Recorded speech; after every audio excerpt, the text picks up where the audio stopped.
Good evening.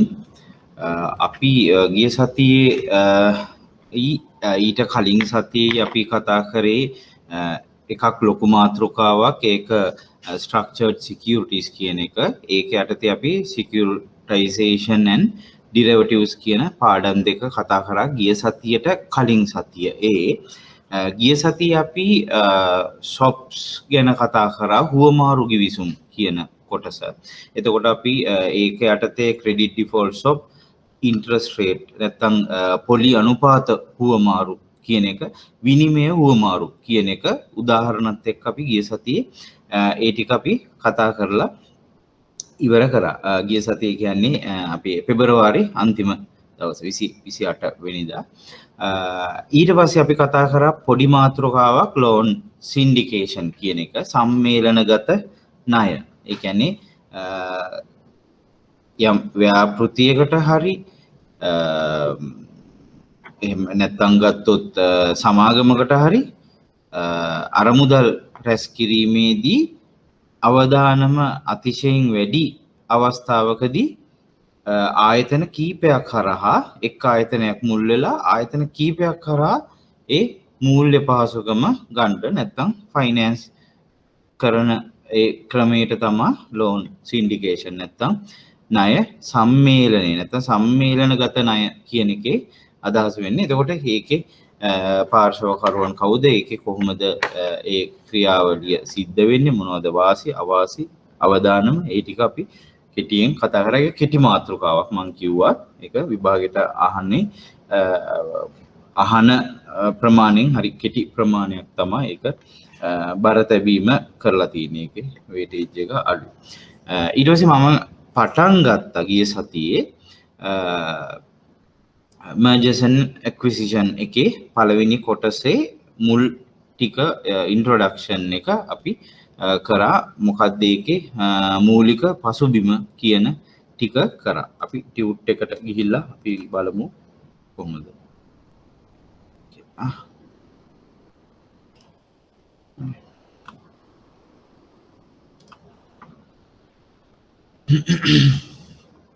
අපි ගිය සතියේ එවපු ටියුට් එකමයි ඩිස්කස් කරන්නේ. ඊට පස්සේ ටියුට් එකක් මම දැම්මේ නෑ. අපි එන සතියේ ඉඳන් අලුත් ආපහු ටියුට් එකක් ඩිස්කස් කරනවා. ණය සම්මේලනය හම්බුණා කියලා හිතනකොටම ඊට පස්සේ තමයි mergers and acquisition එකේ part 1 එක අපි පටන් ගත්තේ.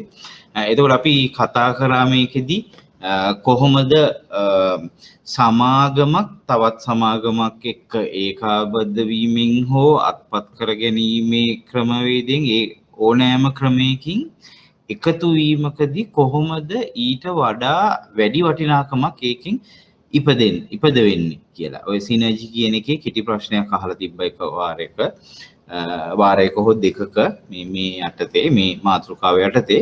ඒතකොට මම ඒක ගිය සතියේ හොඳ උදාහරණයකින් ඒක සාකච්ඡා කරා. කොහොමද පිරිවැය පැත්තෙන් يعني cost එක පැත්තෙනුයි benefit එක නැත්නම් turnover එක නැත්නම් විකුණුම් පැත්තෙන් සම්පූර්ණයෙන් ඒකෙන් පිරිවැය පැත්තේ අඩුවීම සහ ආදායම පැත්තේ වැඩිවීම තුලින් කොහොමද මේ සිනර්ජි ඉෆෙක්ට් එක එන්නේ කියන එක ගිය සතියේ කතා කරා. එතකොට දැන් ඊට පස්සේ buy versus build මිලදී ගැනීමකුයි නැත්තම් ආපහු build කරන එක නැත්තම් නැවත ඒ හා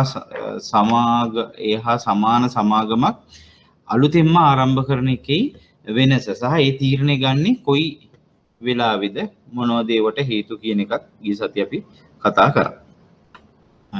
ඊට පස්සේ අපි යමු මොනවද මේ මූලික වචන ටික මේකේ යෙදෙන merger acquisition and consolidation කියන ඒකාබද්ධ වීම අත්පත් කර ගැනීම සාමූහික ඒකාබද්ධයන් කියන එකේ මූලික වෙනස්කම් ටික තමයි මම මේකේ කියලා තියෙන්නේ. ඒකාබද්ධ වීම කියලා කියන්නේ අධ්‍යක්ෂක මණ්ඩලයේ කොටස් හිමියන්ගේ මේක අයිති පොදු සහ පෞද්ගලික සමාගම් සම්බන්ධයෙන් අධ්‍යක්ෂක මණ්ඩලයේ කොටස් හිමියන්ගේ එකගත්වය මත සමාගම් දෙකක් එකතු වීම. ඒකෙන් එක් සමාගමක් පවතිනවා අනිත් සමාගම මව් සමාගම. ඒ කියන්නේ ප්‍රමාණයෙන් සාපේක්ෂව විශාල සමාගම ඇතුළට ඇබ්සෝබ් කරගන්නවා. නැත්තම් ඒ සමාගම තුලට ගැනීම තමයි ඒකාබද්ධ වීමේ සිද්ධ වෙන්නේ. හැබැයි ඒකාබද්ධ වීමෙත් එක එක ක්‍රමවේද තියෙනවා. අපි පස්සේ කතා කරගෙන යනකොට ඔයගොල්ලන්ට තේරෙයි.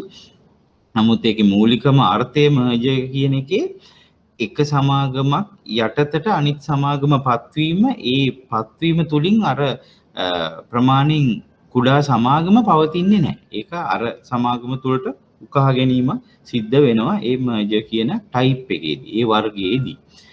අත්පත් කර ගැනීම අරකට සාපේක්ෂව ගත්තාම අත්පත් කර ගැනීමේ තියෙන විශේෂත්වය තමයි over 50%. නැත්තම් බහුතර කොටස් ප්‍රමාණයක් මිලදී ගැනීම තුලින් තමයි අත්පත් කර ගැනීමක් සිද්ධ වෙන්නේ. දැන් උදාහරණයක් විදිහට ස්ටොක් මාකට් එකේ කොටස් වෙළඳපොලේ තුල අත්පත් කර ගැනීම යනවා. උදාහරණයක් ගොඩක් කලින් වෙච්ච දේවල් රොයල් සෙරමික් සමාගමට ලංකා ටයිල්ස් අනිත් එක රොයල් සෙරමික් එක්ක මේ සමාගම් කීපයක් එහෙම අත්පත් කර ගැනීමක් සිද්ධ වෙලා තියෙනවා. ඒතකොට රොයල් සෙරමික් සමාගමට තමයි ලංකා ටයිල් කියන එක අයිති තියෙන්නේ. ලංකා ටයිල් කියන එක තමයි ටයිල් කියන සමාගම තියෙන්නේ. ඒ සමාගම් දෙකක්. එතකොට ඒ අත්පත් කර ගැනීම තුලින් තමයි ඒක ලබාගෙන තියෙන්නේ. උදාහරණයක් ගත්තොත් රොයල් සෙරමික් සමාගම සතුව තියෙනවා ලංකා ටයිල්ස් කියන සමාගමේ 150කට වැඩි කොටස් ප්‍රමාණයක්. එතකොට රොයල් සෙරමික් සමාගම තමයි මව් සමාගම, අරක අනිත් සමාගම උපසමාගමක් හැටියට ක්‍රියාත්මක වෙනවා. එතකොට එතනදී වෙලා තියෙන ඇක්විසිෂන් එකක් නැත්නම් අත්පත් කර ගැනීමක්. ඒ වගේම ඒ සමාගම් දෙකත් ස්වාධීනව ක්‍රියාත්මක වෙනවා වෙළඳපොළ තුල. ඒ කියන්නේ ටයිල් වලින් ගහන ඒකේ ගහන බ්‍රෑන්ඩ්ස්, ඒ සන්නාම ඒවා වෙනමම වෙළඳපොළේ අලෙවි වෙනවා. රොයල් සෙරමික් එකෙන් මැනුෆැක්චර් කරන ඒකේ නිෂ්පාදනය කරන දේවල් ඒ නමින් වෙළඳපොලේ තියෙනවා. ඒතකොට ඒවා ස්වාධීන ආයතන විදිහට කටයුතු වෙනවා. ඒ රොයල් සෙරමික් සමාගම තමයි මව් සමාගම.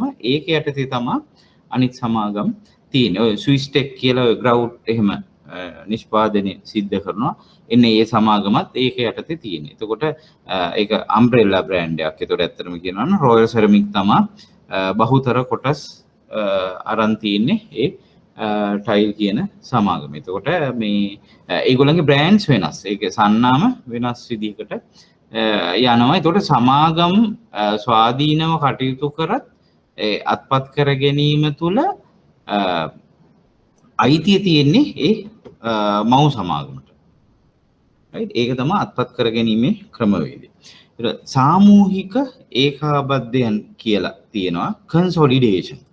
කන්සොලිඩේට් වෙනවා කියන්නේ ඒ බොහෝ විට සිද්ධ වෙන්නේ නිකන් එක සහ සමාන ප්‍රමාණයේ සමාගම් සමාන ෆීල්ඩ් වල නැත්නම් සෙක්ටර්ස් වල එකම සෙක්ටර්ස් වල වගේ ක්‍රියාත්මක වෙන සමාගම් දෙකක් හෝ කිහිපයක් එකට එකතු වීම. ඒකේ විශේෂත්වය තමයි ඒ සමාගම් දෙකම නෛතිකව විසුරුවා හැරලා නව සමාගමක් එතන බිහි වෙනවා. ඒ කන්සොලිඩේෂන් කියන කන්සෙප්ට් එක තියෙන්නේ ඒකට. සාමූහික ඒකබද්ධයන් කන්සොලිඩේෂන් කියන එක. ඕකට සිංහල ටර්ම් එකට වඩා ගොඩක් කන්සන්ට්‍රේට් කරන්න මේ ඉංග්ලිෂ් ටර්ම් එක කන්සොලිඩේෂන්. මොකද ඒකට සාපේක්ෂව සිංහල වචනේ කොයි විදිහට මේ වෙයිද දන්නේ නැහැ. ඒකින්ද ඉංග්ලිෂ් වර්ඩ් එක මතක තියාගන්න. merger, acquisition, consolidation. එතකොට ඒක මේ කන්සොලිඩේට් වුණාම ඒ x සමාගම y සමාගම එකතු වෙලා xy කියන සමාගම හැදෙනවා. නමුත් එතකොට x සමාගමේ කොටස් හිමියන් xy සමාගමේ කොටස් හිමියන් වෙනවා. y සමාගමේ කොටස් හිමියුනුත් xy සමාගමේ කොටස් හිමියන් වෙනවා. මම ඒක පස්සේ පැහැදිලි කරන්නම් අපේ ටයිප්ස් වලට ගියාම තව ටිකක් ඕනලා ඒකවල තේරෙයි. ඊට පස්සේ ලංකාවේ merger එකක් බැංකු මූල්‍ය ආයතන ඒ අත්පත් කර ගැනීම ඒකාබද්ධ වීමේ ප්‍රෝග්‍රෑම් එකක් වැඩසටහනක් ගියා 2015ට කලින් වගේ. නමුත් ඒක අතරමැද්දේ කියන්නේ ඒක මැදක් යද්දී ටිකක් නතර වුණා ඒකේ ඒ කාර්ය. ඒක ඒකේ වැදගත්කම කියන එක ටිකක් ඔයගොල්ලන් දැනගෙන ඉන්න ඕනේ බැංකින් සෙක්ටර් එකේ සිද්ධ වෙච්ච වෙනසක් හින්දා ඒක පොඩ්ඩක් ලියාගන්න. බැංකු පද්ධතිය තුල ක්‍රියාත්මක වන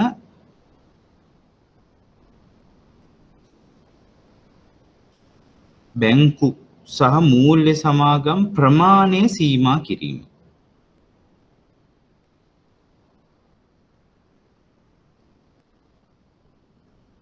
ඒ කියන්නේ මේ පද්ධතිය ඇතුලේ ක්‍රියාත්මක වෙන ගොඩාක් සමාගම් බිහි වෙලා තියෙනවා බැංකු සහ මූල්‍ය ආයතන කියන අංශයේ ඇතුලේ. එතකොට ඒක අතර කම්පිටිෂන් එක වැඩි. එතකොට ඒ සමාගම් වල බිස්නස් වොලියුම් එක ගොඩාක් අඩුයි සාපේක්ෂව ගොඩාක් අය අතර බෙදිලා යනකොට එක බිස්නස් එකක්. එතකොට අර එක්කෙනෙකුට හම්බෙන කොටස හරි අඩුයි. එතකොට ගොඩක් මාකට් එකේ සර්වයිව් වෙන්න අමාරුයි. ඒකින්ද ගොඩක් අර බැංකු මූල්‍ය ආයතන ඒකාබද්ධ වුණාම ශක්තියෙන් වැඩි බැංකු කිහිපයක් මේ ආර්ථිකයේ ක්‍රියාත්මක වීම ගොඩක් ආර්ථිකයේ පැත්තෙන් හොඳ ගොඩක් වාසියක් තියෙනවා. දෙවෙනි එක බැංකු සීමිත බැංකු ප්‍රමාණයක් පද්ධතිය තුල කාර්යක්ෂම ලෙස ක්‍රියාත්මක කිරීම.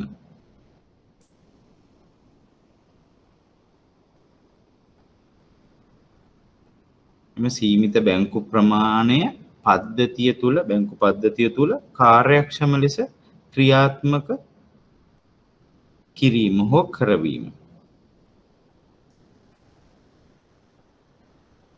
එතකොට දැන් අපි වෙළඳපොලේ සම්පූර්ණ බැංකුව අතර ගනුදෙනුව බිලියන් 1යි කියලා ගත්තොත් ඒකේ 30 දෙනෙක් බැංකු 30ක් ක්‍රියාත්මක වෙනවට වඩා ඒවා එකතු වෙලා බැංකු 10ක් හෝ 15ක් ක්‍රියාත්මක වීමෙන් ගොඩක්ම කාර්යක්ෂම ලෙස ක්‍රියාත්මක වීමේ හැකියාව තියෙනවා. එතකොට එක බැංකුවකට ලැබෙන මේ බිස්නස් එක බිස්නස් මේ මාකට් ෂෙයා එක ගොඩක් එතනදී වැඩි සහ ස්ට්‍රෙන්ත් එක වැඩි. ඒතකොට සමාගම වශයෙන් ඒ බැංකුව විශාල ප්‍රමාණයෙන් විශාල වෙනවා. ඒක ගොඩක් ආර්ථිකය අතින් ශක්තිමත් වෙන්න හේතු වෙනවා. ආර්ථිකයට ලොකු ශක්තියක් ප්‍රමාණයෙන් විශාල බැංකු ක්‍රියාත්මක වීම. ඊළඟේ කාර්යක්ෂම තරංගකාරීත්වයක් ඇති කිරීම.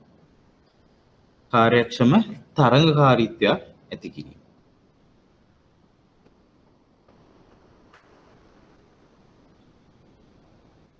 ඔන්න ඔය ටික තමයි. ඒතකොට කාර්යක්ෂම එතකොට තරංගකාරීත්වයක් කාර්යක්ෂම වෙනවා. මොකද එක මට්ටම් වල බැංකු විශාල සංඛ්‍යාවක් තිබීමෙන් අර පොඩි බැංකු වලට ගොඩාක් පීඩනයක් ඇති වෙනවා.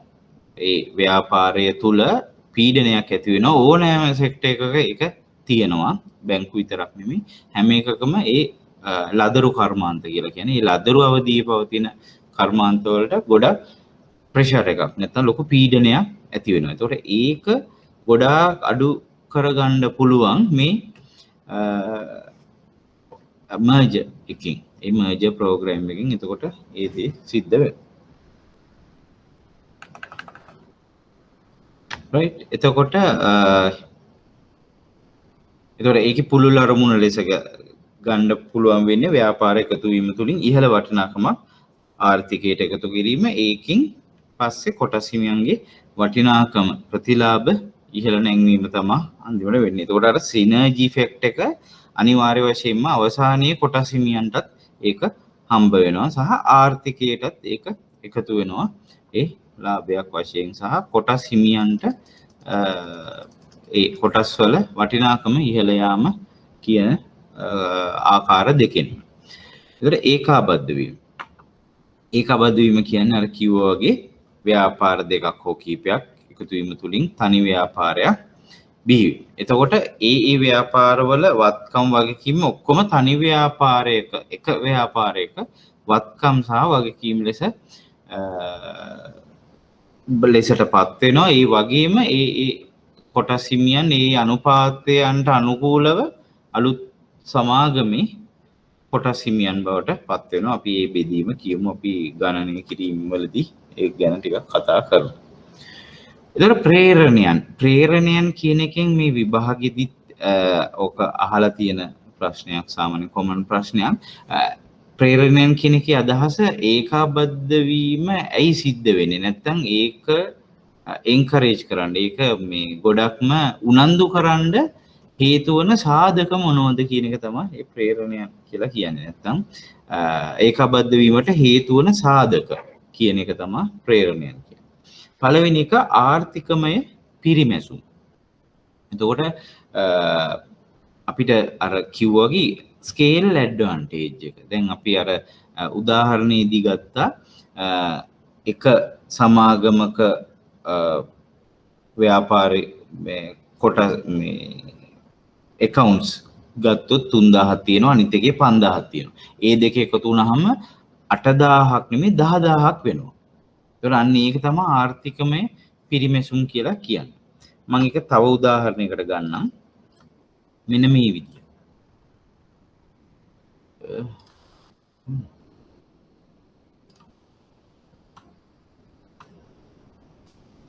ආර්ථිකමය පිරිමැසුම් කියන්නේ මෙන්න මේ වගේ මේ. දැන් A කියන සමාගම B කියන සමාගම දෙකක් තියෙනවා. එතකොට මේකේ A කියන සමාගමේ ප්‍රොඩක්ෂන් එක 5000යි B කියන සමාගමේ ප්‍රොඩක්ෂන් එක 10000යි. එතකොට මේකේ මේ නිෂ්පාදනය right එතකොට ස්ථාවර පිරිවැයක් තියෙනවා. ස්ථාවර පිරිවැය අපි කියමු මේකේ ලක්ෂයක ස්ථාවර පිරිවැයක් මේකේ ලක්ෂ 2.5ක ස්ථාවර පිරිවැයක්. එතකොට මේකේ ඒකාබද්ධ වීමකදී නිකන් අපි සරල උදාහරණයකට ගත්තොත් මේ නිෂ්පාදනයයි එකතු වුණාට 15000ක් හැදෙන්නේ නැහැ. ඉතින් 18000ක් විතර ප්‍රමාණයක් හැදෙනවා. එතකොට පිරිවැය ගත්තොත් ඒ ස්ථාවර පිරිවැය මේක හදන්න අපිට ස්ථාවර පිරිවැයන් දෙකක් අපිට යන්නේ නැහැ. ස්ථාවර පිරිවැය කියන්නේ මූලිකම ඒකට යන ෆික්ස් කොස්ට් එක. එතකොට ඒක ගත්තාම ලක්ෂ 3ක විතර ප්‍රමාණයක ස්ථාවර පිරිවැයක් එනවා. එතකොට ඒ ස්ථාවර පිරිවැය යුනිට් එකකින් බෙදුවහම ඒක තමයි ස්කේල් ඇඩ්වාන්ටේජ් එක කියලා අඳුන්වන්නේ. එතකොට මේක ඒ බෙදලා එන උත්තරයට වඩා අරකේ කොස්ට් එක අඩුයි.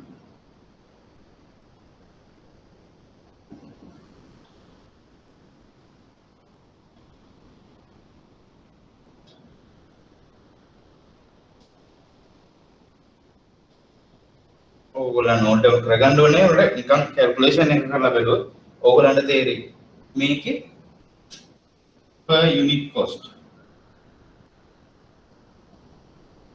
cost එක අඩු වෙලා මොකද අර මං ගිය සතියේ කිව්ව උදාහරණයටම සමානයි. පිරිවැය පැත්තෙන් මෙතන අඩුවීමක් වැඩි වෙලා ස්කේල් ඇඩ්වාන්ටේජ් එක. ඒ කියන්නේ ස්කේල් එක. දැන් හොඳම උදාහරණය දැන් යුනිලීවර් වගේ සමාගම් වල ඒගොල්ලන් හදන සබන් කැටයක කොස්ට් එකට මේ ලෝකෙ ගොඩක් නිෂ්පාදනය සබන් නිෂ්පාදනය කරන අයට ඒ කොස්ට් එකට හදන්න බෑ. උදාහරණයකට ගත්තොත් ඒගොල්ලන්ට කොස්ට් එක වෙන්නේ රුපියල් 10ක් විතර. ඒ 10 වෙන්නේ ඒගොල්ලන් හදන්නේ මිලියන 100ක් 200ක් වගේ ක්වොන්ටිටි එකක්. ඒ ප්‍රමාණය විශාලයි. එතකොට ස්ථාවර පිළිවෙත් ගලපපුවාම එක යුනිට් එකකට කොස්ට් එක හරි පොඩ්ඩයි. රුපියල් 10යි වගේ නම් අනිත් අය හදන්නේ ලක්ෂයයි 2යි ලක්ෂ 5යි. ඒකට අරගොල්ලෝ මිලියන 100යි 200යි එක සැරේ ගහමු. එතකොට අන්න ඒක තමයි ඔය ආර්ථිකමය පිරිමැසුම් කියන එකේ අර්ථය වෙන්නේ. එතකොට එක යුනිට් එකකට එන කොස්ට් එක අඩු වෙනවා. එතකොට වෙළඳපොලේ විකුණන්න පුළුවන් අර මිලටම.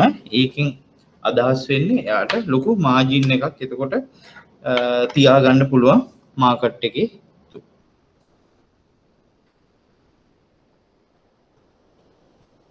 right ඊට පස්සේ ඒ පළවෙනි එක. දෙවෙනි එක පර්යේෂණ සහ සංවර්ධන පිරිවැයන්. ඔය ප්‍රේරණයන් මම කියන්නේ පර්යේෂණ සහ සංවර්ධන පිරිවැයන්.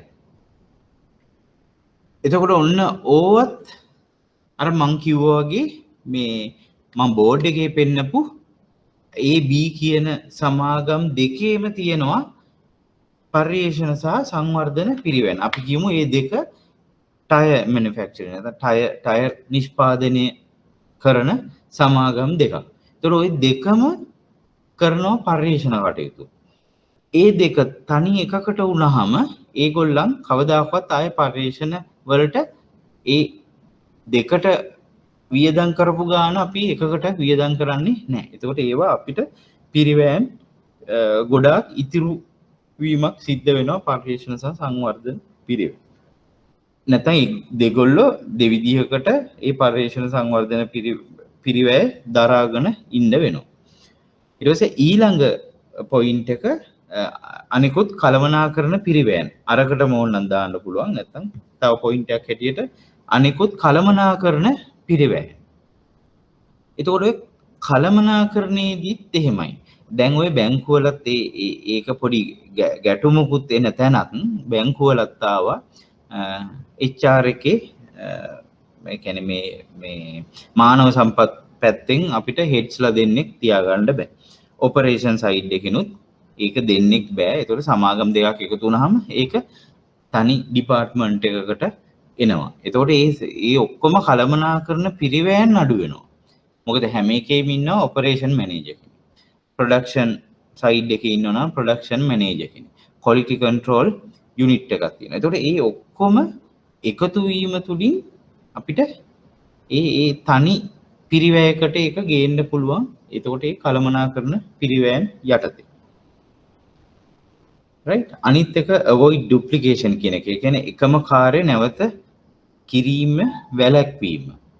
ඒක අපිට දාන්න පුළුවන් ඔය පර්යේෂණ සංවර්ධන පිරිවැය අනිකුත් කළමනාකරන පිරිවැයන් අතරට අපිට දාන්න පුළුවන්.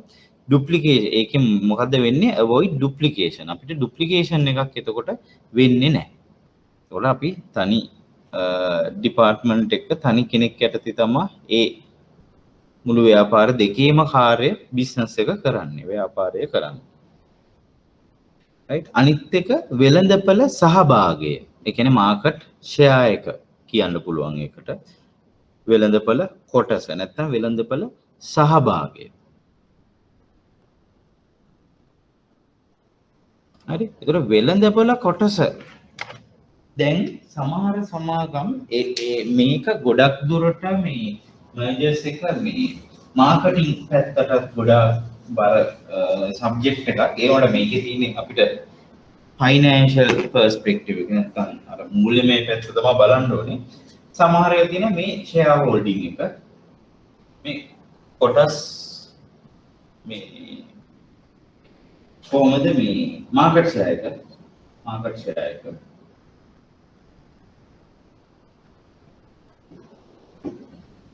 දැන් මෙහෙම දේවල් තියෙනවා මේ අපි ගමු MAL මැලිබන් සමාගම මෙහෙම කොටසක් අත්පත් කරගෙන ඉන්නවා. තව සමාගමක් අපි කියමු මංචි කියලා. මංචි සමාගම අපි මේවා උදාහරණ විතරයි. මම අපිට කරන්නේ 118යි 125යි කියලානේ. තව සමාගමක් මීට වඩා කොටසක් තියෙනවා. නමුත් මම මේ උදාහරණයකට කියන්නේ. තව සමාගමක් තියෙනවා අපි දානා කියලා කියමුකෝ. හරි? දානා කියලා තියෙනවා සමාගමක්. ඒක අපි කියමු එක්ක මධ්‍යම පළාතේ නැත්නම් දකුණු පළාතේ වගේ ඒ ප්‍රාදේශීයව ඒගොල්ලෝ මේවා බිස්කට් කියලා ගත්තා. හරි? මේවා බිස්කට් මැනුෆැක්චරින් කම්පැනි ඒකක ලංකාවේ වෙළඳපොළ කොටස පෙන්නන එක. එතකොට සමහර වෙලාවට මේගොල්ලන් තීරණයක් ගන්න පුළුවන් එක්කෝ මේ සමාගම හෝ මේ සමාගම. මෙයා තමයි මාකට් ලීඩර්.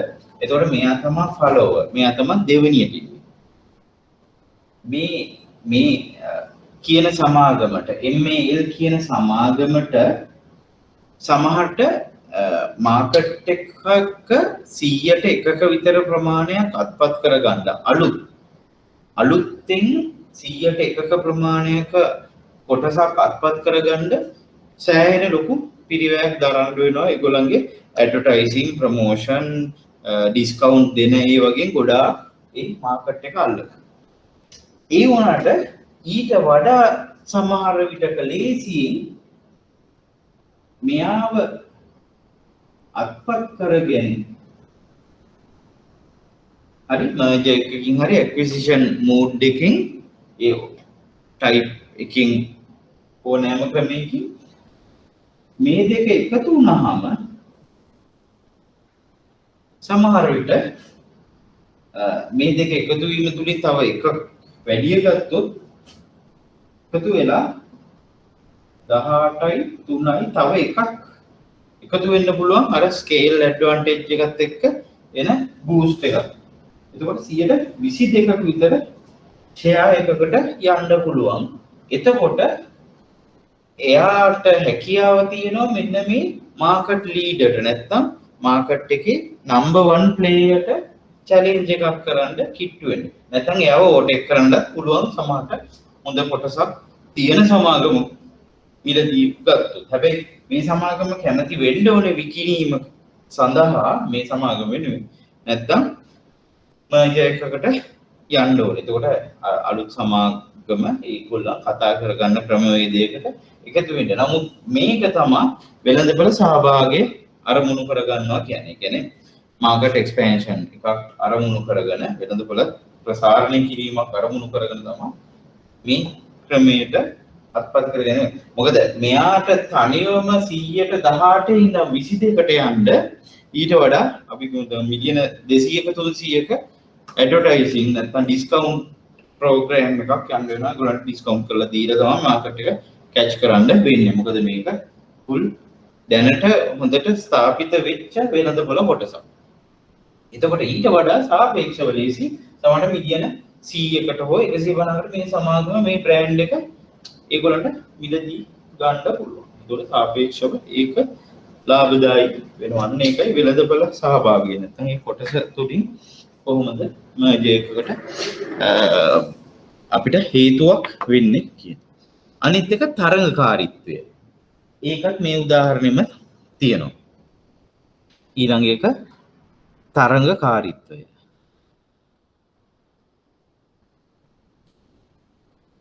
ප්‍රේරණයන් වල අනිත් එක තරඟකාරීත්වය. ඒතකොට ඒකත් අර මං කිව්වා වගේ මෙතන මං කිව්වා වගේ මේ තරඟකාරීත්වයට මූල දෙන්න ගොඩාක් අමාරුයි. මොකද සෙකන්ඩ් ප්ලේයර්ව ගොඩාක් මේ ෆස්ට් ප්ලේයර් මේක කරනවා. මොකද මාකට් ලීඩර්ට ලොකු වාසිදායක තත්ත්වයක් තමයි තියෙන්නේ ඕනෑම සෙක්ටර් එකක අංශයක ඒ වාසිය තියෙනවා. ඒතකොට ඒ වගේ අවස්ථාවක අර සෙකන්ඩ් ඉන් ප්ලේයර් තරඟකාරීත්වයට මුහුණ දෙන්න එයා ආයෝජනයක් කරලා අර තව මාකට් ෂෙයා එකක් තියෙන එකක් ගැනීම ගොඩක් තරඟකාරීත්වයට මුහුණ දෙන්න හොඳ ස්ට්‍රැටජි එකක් උපක්‍රමයක් හැටියට සලකන්න පුළුවන්.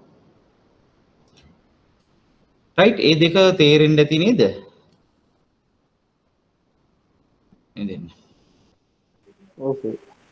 සර් ප්‍රශ්නයක් තියෙනවා. දැන් මේ ඒකාබද්ධ වීමත් අපත් කර ගැනීම සාමූහික ඒකාබද්ධයන් කියන එක. සුරේෂ් මට පොඩ ඇහෙනවා මදි වගේ පොඩක්. හොඳයි. ඔකේ. මේකේ mergers acquisition consolidation කියන එක අනිවාර්යෙන් listed companies වල විතරද වෙන්නේ? මෙහෙමයි දැන් මං කියන්න මෙහෙම listed company එකක් ඔක්කොම තියෙන්නේ public quoted company කියන එක. හරි මං ඒක පොඩ්ඩක් පෙන්නන්නම් ඒක පැහැදිලි කරගෙන යන්න. දැන්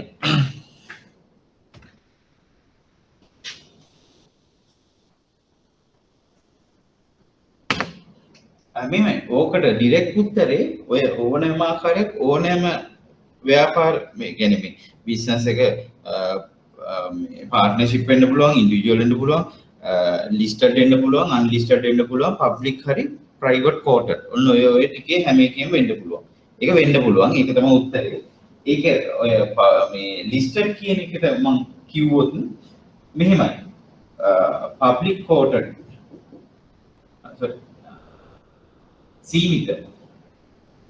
සීමිත සමාගම් වර්ග දෙකක් තියෙනවානේ. සීමිත පෞද්ගලික අනිත් එක පොදු. ඒ ටික දන්නවනේ. ඔය පොදු සමාගම් වලින් සමහර ඒවා listed ලැයිස්තුගත. හරි listed. ඒක CSE එකේ මම ස්ටොක් මාකට් කරා CSE එකේ ලිස්ට් වෙලා තියෙනවා. ඒ ලැයිස්තුගත වීමයි පොදුයි කියන එකයි එතන දෙකක්. මොකද අන්ලිස්ටඩ් ඒවා තියෙනවා. හැබැයි ලංකාවේ නෑ. ගොඩාක් කොම ලිස්ට් වෙලා තමයි තියෙන්නේ මේක. හැබැයි පෞද්ගලික සමාගම් ඒක තියෙන පෞද්ගලික ප්‍රයිවට් ඉක්විටි කියලා කියන්නේ ඒකට. හරි පෞද්ගලික ප්‍රාග්ධනය නැත්නම් පෞද්ගලික ස්කන්ධ කියන්නේ. ප්‍රයිවට් ඉක්විටි මැනේජ් වෙන්නේ වෙනම සිස්ටම් එකකට ප්‍රයිවට් ඉක්විටි ෆර්ම්ස් තියෙනවා. ඒ කියන්නේ ඒ පෞද්ගලික ඒවම ට්‍රේඩ් කරන. නමුත් මේකට මේ වගේ ප්ලැට්ෆෝම් එකක් නැහැ. දැන් ඒක ගොඩක් ෆැමිලි බිස්නස්. මේවට ගොඩාක් ඉන්නේ ෆැමිලි බිස්නස්. ඒතකොට මේ ෆැමිලි බිස්නස් ඇතුලේ ඒ බාප්පගේ මාමගේ ළමයි ටිකට ෂෙයාර්ස් ටික බෙදුනහම ඒ අය මේ වෙන්නේ ප්‍රයිවට් ඉක්විටි ෆර්ම් එකක් through. එතකොට ඒගොල්ලන්ට බය කෙනෙක් නැත්නම් සෙලර්ස් නැහැ අවුට්සයිඩ් බය කෙනෙක් අවුට්සයිඩ් වලින් ඒ කියන්නේ මම මොකක් හරි ආරවුලක් හින්දා ඒ මගේ 120ක් තියෙනවා නම් ඒක දෙනවා නම් ඒක පෞද්ගලිකව හොයාගන්න ඕනේ. ඒක ගන්න කවුරු හරි පිරිසක්. මොකද ඒක ලිස්ටඩ් එකක් නෙමෙයි. ලිස්ටඩ් වුණොත් වාසිය වෙන්නේ මොකද්ද? ඒක ඕනෑම වෙලාවක විකුණන්න ගන්න පුළුවන්. දැන් ෂෙයාර්ස් යනවා. දැන් මාකට් එකේ මේ දවස්වල ගොඩක් උඩට ගිහිලා ටිකක් volatile market එකක් තියෙනවා. ඒතර ඒකෙදි සම්පත් බැංකු කිව්වොත් commercial බැංකු කිව්වොත් CIC වගේ අනිත් sectors වල shares කිව්වොත් මල්වත්ත වැලි plantation කොටගල plantation ඒ වගේ listed company එකක් කිව්වොත් අපිට ඕනෑම අවස්ථාවක එක විකුණන්න ගන්න පුළුවන්. ද්‍රවශීලතාවය. ද්‍රවශීලතාවය liquidity එක තියෙනවා. ඕනෑම වෙලාවක price එක නෙමෙයි මම කියන්නේ. ඕනෑම වෙලාවක විකිණීම මිලදී ගැනීම කරන්න පුළුවන් common market place එකක්. නමුත් මෙතනත් නෑ unlisted නම් පොදු ඒ වගේ ඒවා ගොඩක් අඩුයි නෑ. නමුත් මේකෙත් එහෙමයි. ඒකෙත් මොකද්ද ලක්ෂණය? ද්‍රවශීලතාවය අඩුයි. හැබැයි ඒකේ සාමාන්‍ය focus ඒ කියන්නේ මේ control ඒ කියන්නේ පාලනය හොඳයි.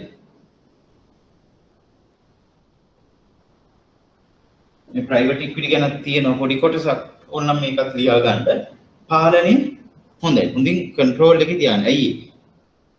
ප්‍රමාණාත්මකව සාපේක්ෂව පොදු ඒවාට වඩා කුඩයි සහ කොටස් හිමියම් ප්‍රමාණය හරි සීමා සහිතයි අධ්‍යක්ෂකවරු සීමා සහිතයි සහ ව්‍යාපාර කාර්යයක් තියෙන සීමා සහිතව ඒ කියන්නේ අපි ඊළඟ පොඩි මොඩල් වලට වඩා ලොකු වුණාට මේ පොදු සමාගම් වලට වඩා කන්ට්‍රෝල් එකක් තියෙනවා. එතකොට ප්‍රතිලාභ වැඩි. ප්‍රතිලාභ ගත්තහම සාපේක්ෂව පොදු සමාගම් ලිස්ටඩ් ඒවට වඩා සමය අපේක්ෂා කරන වැඩි ප්‍රයිවට් ඉක්විටි වල ඒක ටිකක් අවදානම් වැඩි. ටිකක් අවදානමක් තියෙනවා. මොකද ද්‍රව්‍යශීලතාවය අඩුයි. නමුත් ලයිතුගත් සමාගම් වල ඒ ගොඩක් ඒවල කන්ට්‍රෝල් එකේ අඩුව තියෙන්නේ කොටස් හිමියන් අතිවිශාල ප්‍රමාණයක් ඉන්නවා සහ සමාගම අති විශාලයි. පබ්ලික් කියලා කියන්නේ මේක ප්‍රමාණයෙන් විශාල සමාගමක් සහ මහ ජනතාව අතර කොටස් තියෙන ගොඩාක් ප්‍රමාණයක්. එතකොට ද්‍රව්‍යශීලතාවයේ තියෙනවා අනිත් පැත්තේ පාලනයේ යම් අඩුවක් තියෙනවා ප්‍රයිවට් ඉක්විටි වලට සාපේක්ෂව. එතකොට ඔය ඕන එකක් මර්ජර් ඇක්විසිෂන් ඒ ටයිප් එකට යන්න පුළුවන් මේ කොටස් වල තියෙනවා. හැබැයි අර සාමාන්‍යයෙන් මේ බහුතර පාලනය ගන්න බෑ අර පොදු මේ පාර්ට්නර්ෂිප් වගේ ඒ වගේ මොඩල්ස් වල බහුතර පාලනයක් කියන එක ගන්න එතනදී බෑ. නමුත් මර්ජර් එකක් ඒ අතර වෙන්න පුළුවන්. නමුත් මේ වගේ බහුතර පාලනය කියන එක ලබා ගන්න පුළුවන්. ගොඩක්ම ඒවා මේවා වෙන්නේ නම් පොදු සමාගම් වලට ඔය ඇක්විසිෂන් කියන කොටස එන්නේ ලිස්ටඩ් කරලා. අනිත් ඒවටත් ගන්න බැරි නෑ. නමුත් කොමන් ප්ලැට්ෆෝම් එකේ තියෙන්නේ මේක. ඒක එක්ස්චේන්ජ් එක ට්‍රේඩ් වෙන හින්දා. හරි නේද? හරි. රයිට්. තව තිබ්බොත් අහන්න. එතකොට අපි මොනවද ඒකාබද්ධ වීමේ මූලික පදනම් බේසස් මොනවද බේසිස් මේකත් හොඳට ඔයගොල්ලන් මේක මං ලියලා නැහැ. එතකොට උකහා ගැනීම. එතකොට ඒකේ පදනම් තුනක් තියෙනවා. උකහා ගැනීම තුලින් ඒකාබද්ධ වීම. ඔය ඒකාබද්ධ වීම විවිධ පදනම් basis. merger through absorption. තව වචනයක් කියනවා විභාගයට එක වතාවක් අහද්දි මෙන්න මේ වචනේත් යූස් කරලා තියෙනවා statutory merger. එතකොට ඒ සමානව ඒගොල්ලන් සිංහල වචන කොහොම පාවිච්චි කරත් මේ වචන ටික ඉංග්‍රීසියෙන් මතක තියාගන්න. ඒක තමයි අනිවාර්යයෙන්ම ඒකට අදාළ වෙන්නේ. ඒක තමයි applicable වෙන්නේ merger through absorption නැත්නම් statutory merger කියන එක. ඒක ලියා ගන්න සමාගමක් වෙනත් සමාගමක් හෝ කිහිපයක් සමග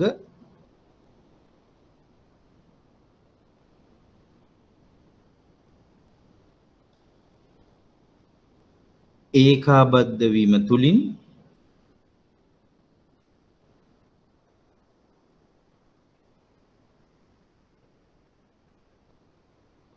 එක් සමාගමක් පමණක්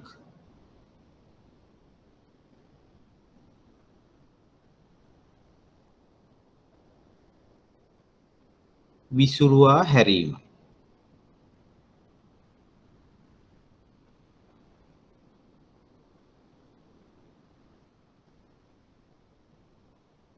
ඒ කියන්නේ ප්‍රමාණය අත්පත් කර ගැනීමට ලක් වෙන. ඒක නැත්නම් ඒකාබද්ධ වීමට ලක්වන සමාගම ඒකාබද්ධ කරගන්න සමාගම තුලට උකහා ගැනීම.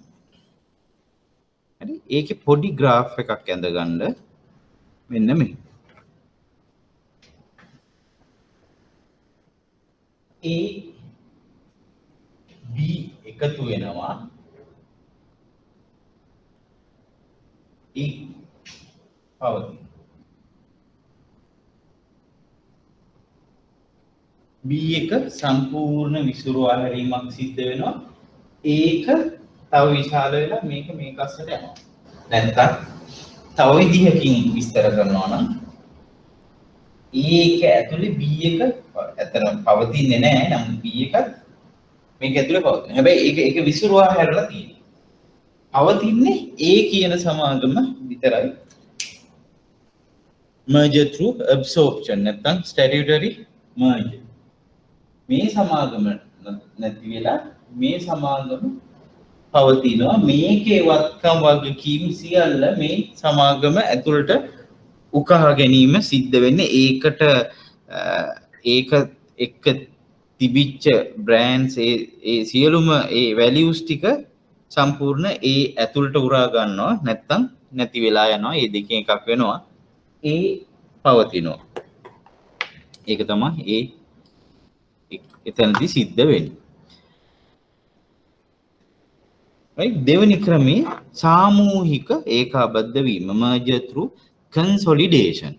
consolidate වෙලා statutory consolidation කියලා ඒක කියන්නේ. ඒකේ ලියා ගන්න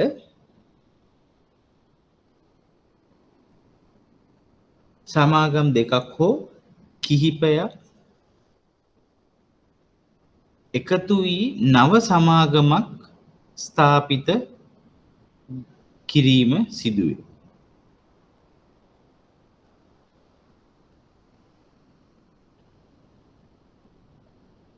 එහිදී නෛතික වශයෙන්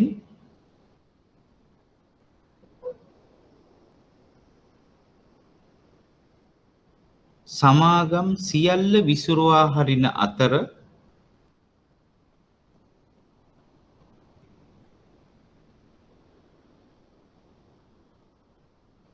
නව සමාගමක් ලෙස ලියාපදිංචිය සිදු කෙරේ.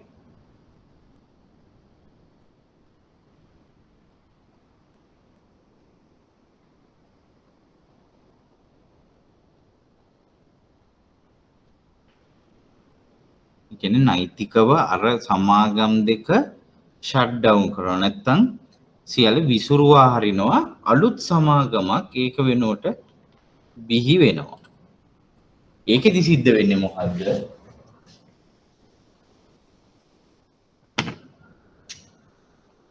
A කියන සමාගමයි B කියන සමාගමයි එකතු වෙලා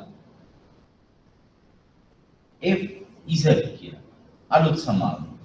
නැත්නම් AB කියන්නත් පුළුවන්. මම මෙහෙම ගත්තේ සම්පූර්ණයෙන්ම අලුත් සමාගමක් බිහි වෙනවා මේ දෙක නැති වෙලා FZ කියලා අලුත්ම සමාගමක් නමක් ඒකට රෙජිස්ටර් කරනවා FZ කියලා. එතකොට මේකේ වත්කම් වගකීම් ඔක්කොම එකතු වීම තුලින් තමයි මේක හැදෙන්නේ. එතකොට හැබැයි ඔය හැම අවස්ථාවෙදීම මතක තියාගන්න ඕන කාරණේ තමයි අර ස්කේල් ඇඩ්වාන්ටේජ් එක වෙනවා. මේ අපි ප්‍රේරණයන් වල කතා කරපු කොහොම ඇඩ්වාන්ටේජස් එක තමයි මේ එකතු වීම වෙන්නේ. හැබැයි එකතු වෙන ආකාර තීරණය කිරීම ඒ සමාගම් රතුයි. ඒ මැනේජ්මන්ට් ඩිසිෂන් එක. එතකොට ඒ අතර තමයි ආකාරයන් මේ වෙන්නේ. එතකොට මේ විදිහට මේ වෙන්නේ statutory consolidation. මේක consolidation එක merger type එක statutory consolidation.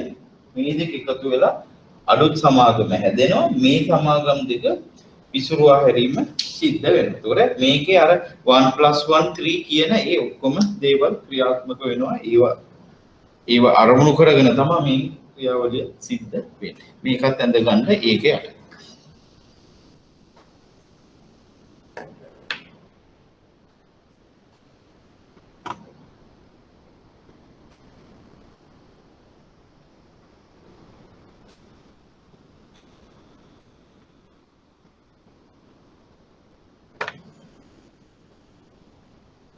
ඊළඟ ටයිප් එක පරිපාලිත ඒකාබද්ධ වීම. අන්න පරිපාලිතයක් විදිහට ක්‍රියාත්මක වෙන ඒකාබද්ධ වීම.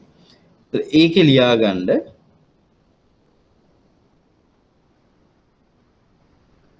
මෙහිදී ඉලක්කගත සමාගම අත්පත් කර ගැනීමක්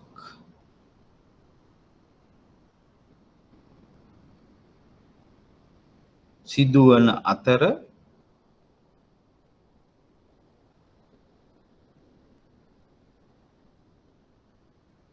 එය පරිපාලිතයක් ලෙස ක්‍රියාත්මක වීම සිදු වේ.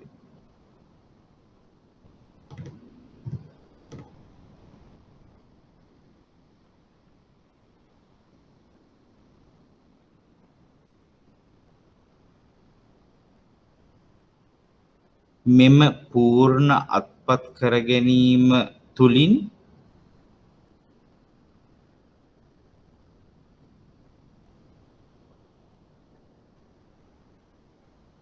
පූර්ණ පරිපාලිතයක්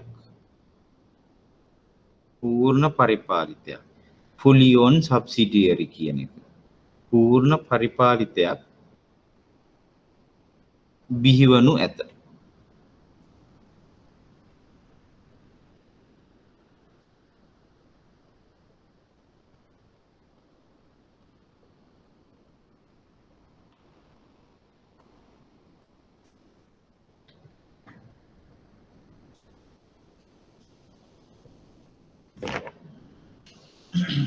ඒකෙදි වෙන්නේ මොකද?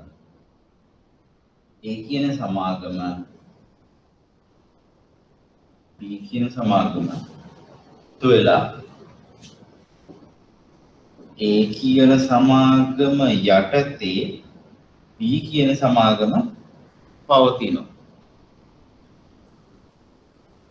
මේක තමයි group of company. group එක මේක යටතේ මේක පවතින්නේ. නැත්තම් මේ විදිහට ලියාගන්න ඕන නම් පුළුවන්.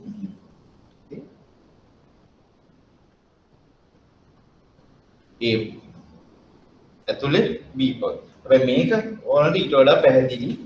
මේක යටතේ තමයි සමාගමක් හෝ සමාගම් කීපයක්. පූර්ණ විදියට මේ A කියන සමාගමේ තියෙන්නේ මේක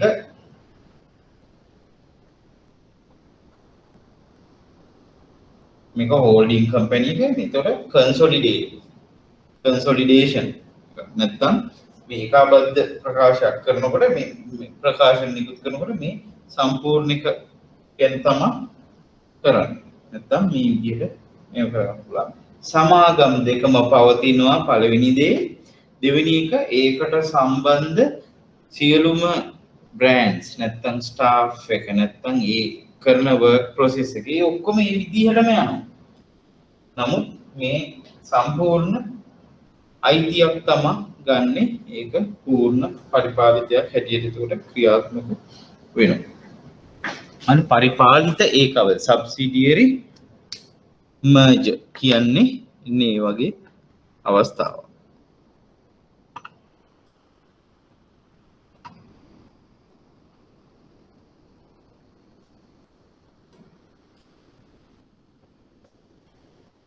තොර අත්පත් කර ගැනීම කියන්නේ සැලකිය යුතු බහුතර පාලන නෙමෙයි. අතරම 50%කට වැඩි ඕනෑම අවස්ථාවක්. එතකොට මම තව ප්‍රශ්නයක් ඕගොල්ලන්ට අහනවා. අපි කොටස් වෙළඳපොළ සම්බන්ධයෙන් මේ අපි කතා කරපු 50% නොගත්තොත් 30ක් 50ක් අතර වුණොත් මොකද්ද ඇති වෙන තත්ත්වය? ඒක මතකද කාට හරි? දැන් මේක 50ට වැඩි වුණොත් අත්පත් කර ගැනීමක් එතන සිද්ධ වෙනවා. ඒක ආය වෙන ඒකට එක්ස්ප්ලනේෂන් ඕල්ටර්නේටිව් නෑ. 50කට එහා කොටස් පාලනය ගත්තොත්. නමුත් 30යි 50යි අතර වුණොත් මොන වගේ තත්ත්වයක්ද වෙන්නේ? ඒකට මොකද්ද කියන නම මතකයක් තියනවාද?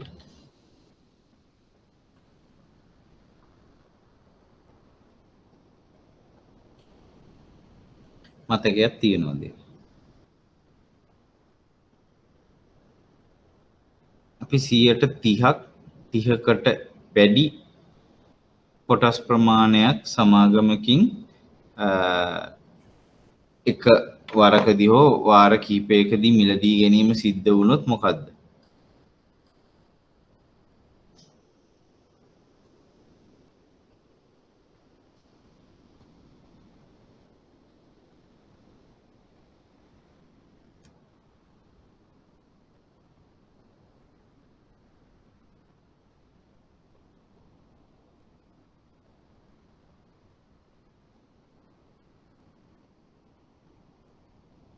mandatory offer.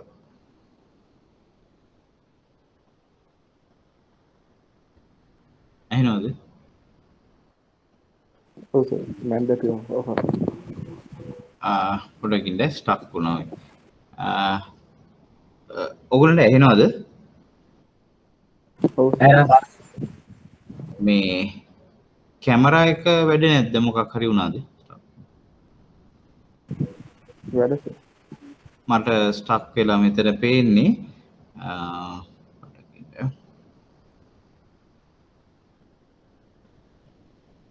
ඒක ඔයගොල්ලන්ට ඇහෙනවනේ. ඒක කියන්නේ mandatory offer 30%කට එහා ගත්තොත්. හැබැයි 50%ට මෙහා 50%ට එහා ගත්තොත් එතන acquisition එකක් අත්පත් කර ගැනීමක් සිද්ධ වෙනවා.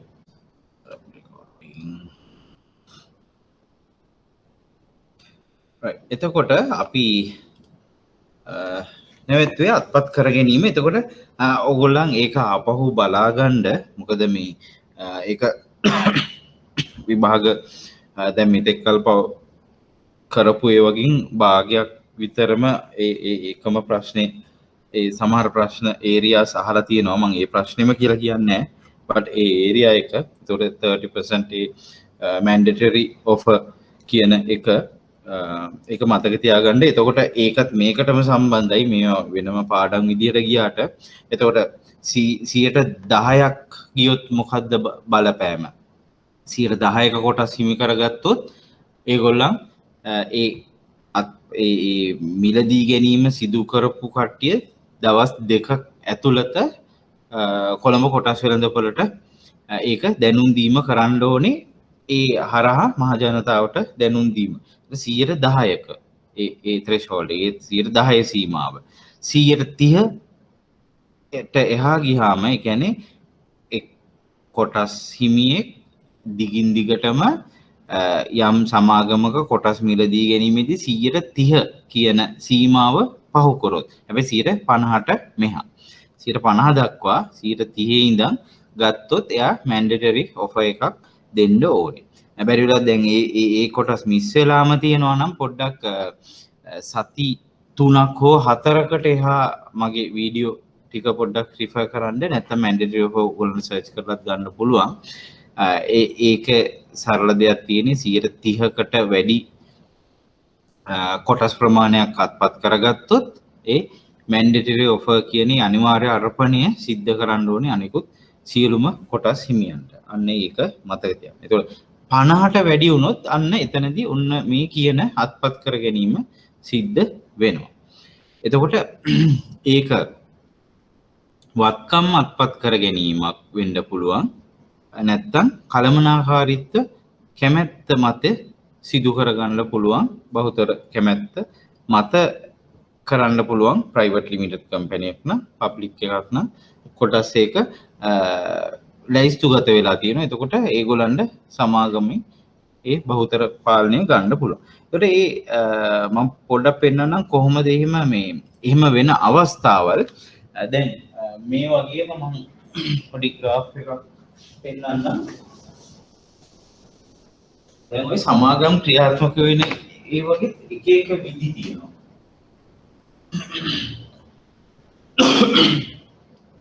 දැන් සමහර සමාගම් වර්ග තියෙනවා මේ කියන්නේ කොටස් හිමිකාරීත්වය.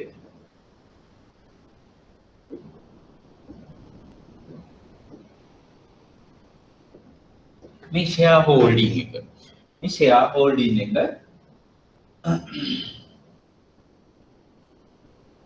බෙදලා තියෙන්නේ. ඒ කියන්නේ 100ට 5ක් 100ට 7ක් 102ක් 103ක් 104ක් 102ක් 2ක් 3ක් වගේ පොඩි කොටස් වලට බෙදලා මේක පබ්ලික් ෆ්ලෝට් එක මම ඒක කියලා තියෙනවා.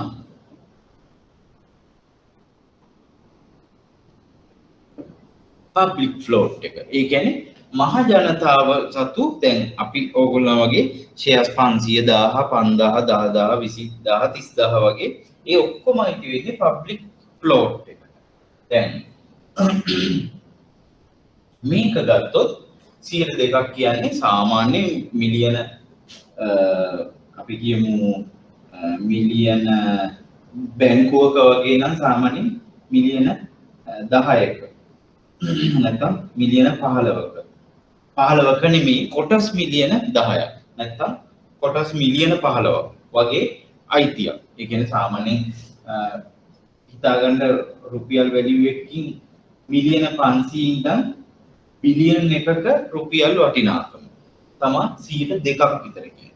ඒතර අපි 10000 20000 30000 ඒ ඔක්කොම කොටස් හිමියන් අයිති වෙන්නේ පබ්ලික් ෂෙයා හෝල්ඩින්. හැබැයි මේකේ තියෙන චූටි දේවල් ගොඩ තමයි මේ ටිකක් මේජර් ෂෙයා හෝල්ඩින් නැත්නම් ටිකක් ප්‍රමාණයෙන් විශාල සමාගම් අයිතිකරුවන් හැදිලා තියෙනවා. එතකොට තනි අයිතියක් හරි 130ක threshold එකට යන්න කවුරුත් සමත් වෙලා නැහැ. එතකොට මේ වගේ අවස්ථාවකදී දැන් පබ්ලික් ෆ්ලෝට් එකේ තියෙනවා 50%කට වඩා වැඩි කොටස් ප්‍රතිශතය මෙතන තියෙනවා. එතකොට මේ වගේ සමාගමක් අත්පත් කර ගැනීම තරමක් දුරට පහසුයි. ඒ කියන්නේ මේ වගේ සමාගමක් කවුරු හරි තනි කෙනෙක් අතට යන්න තියෙන සම්භාවිතාවය වැඩි. මේක පබ්ලික් ලිමිටඩ් නේ. මේක පොදු සමාගමක්. පොදු සමාගමක පබ්ලික් ෆ්ලෝට් එක තියෙනවා 50%කට වැඩි. 100 අපි කියමු 64 විතර ප්‍රමාණය මෙතන තියෙනවා. ඊටු ටික තමයි මේ පොඩි ඒ වගේ තියෙන්නේ. එතකොට අපි උදාහරණයකට ගත්තොත් මේක MAN කියන පුද්ගලයා 7ක් තියෙන්නේ. එයාට පුළුවන් කතා කරගන්න මෙයත් එක්ක තවන්න මෙයත් එක්ක කතා කරලා එයාට පුළුවන් 7යි 5යි 12යි 10යි 18 විතර ප්‍රමාණයක් negotiate කරලා ගන්න. ඒගොල්ලෝ එක්ක කතා කරලා ඩිරෙක්ට්ම acquire අපිට ගන්න. private placement කිව්වේ අපි අන්න ඒ වගේ තත්ත්වයක්. ඒතර මෙයාට පෞද්ගලිකවම ඒක ගන්න පුළුවන් 18ක විතර ප්‍රමාණයක්. අන්න එතකොට එයාට ආයේ ඉතුරු ටිකට කොටස් වෙළඳපොළට ගිහිල්ලා මේකට වෙළඳපොළ වුණාට මේක මේජර් ෂෙයා හෝල්ඩින් එකක් තියෙන්නේ. මේගොල්ලෝ වෙළඳපොළේ ගොඩක් වෙලාවට විකිණීමට දාලා නැහැ. මේගොල්ලන්ට පෞද්ගලිකව කතා කරලා තමයි ඒක ගන්න පුළුවන් බොහෝ විට. මේගොල්ලෝ මාකට් එකේ දාලා ඒගොල්ලන් බයි සෙල් කරනවා.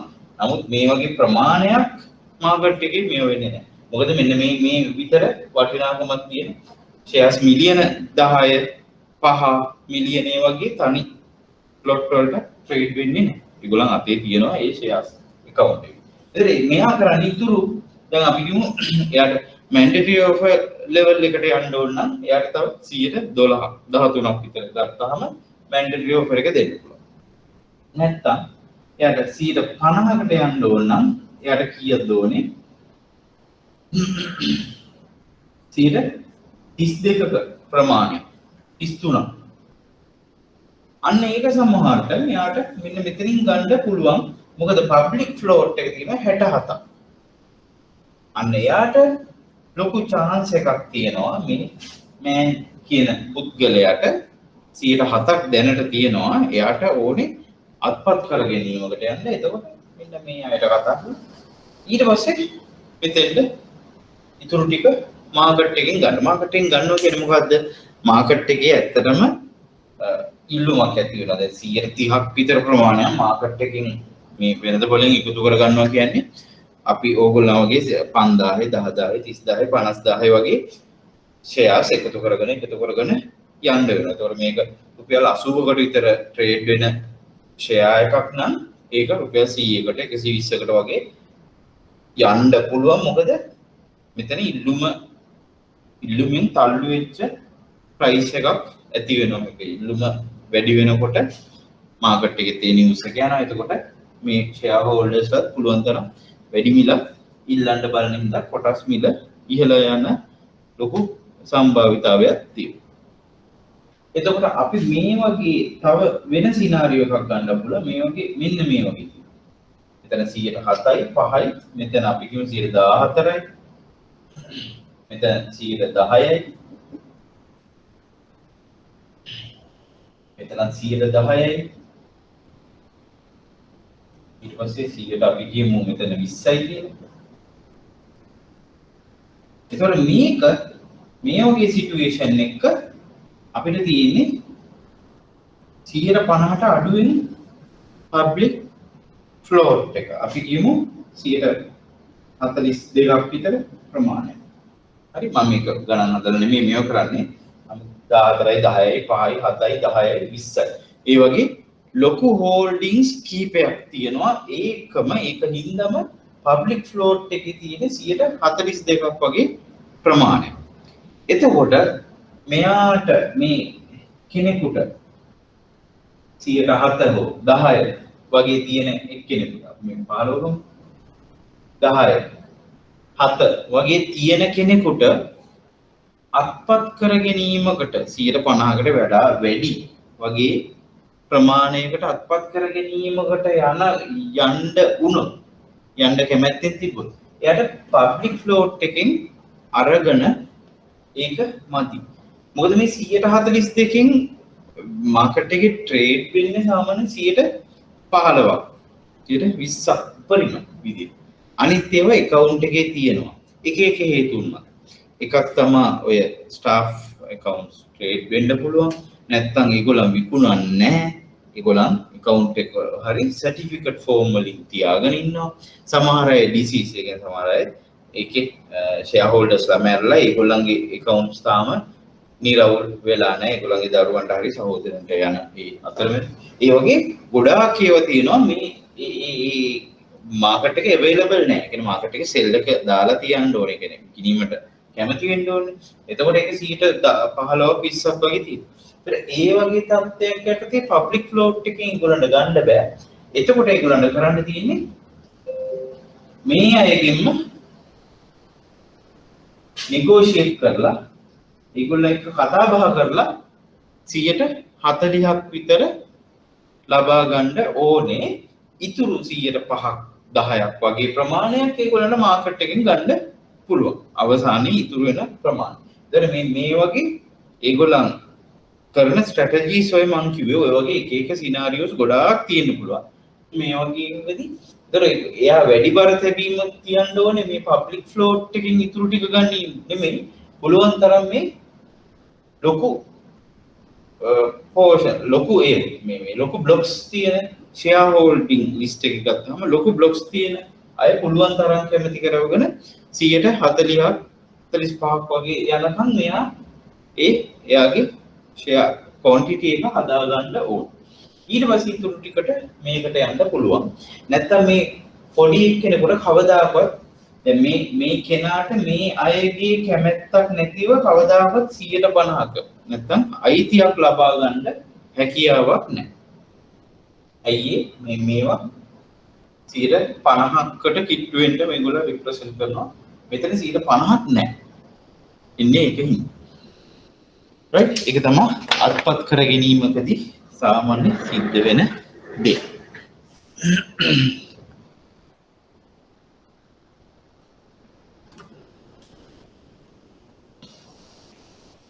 එතකොට බහුදේව අත්පත් කර ගැනීම මගින් සිදුවේ.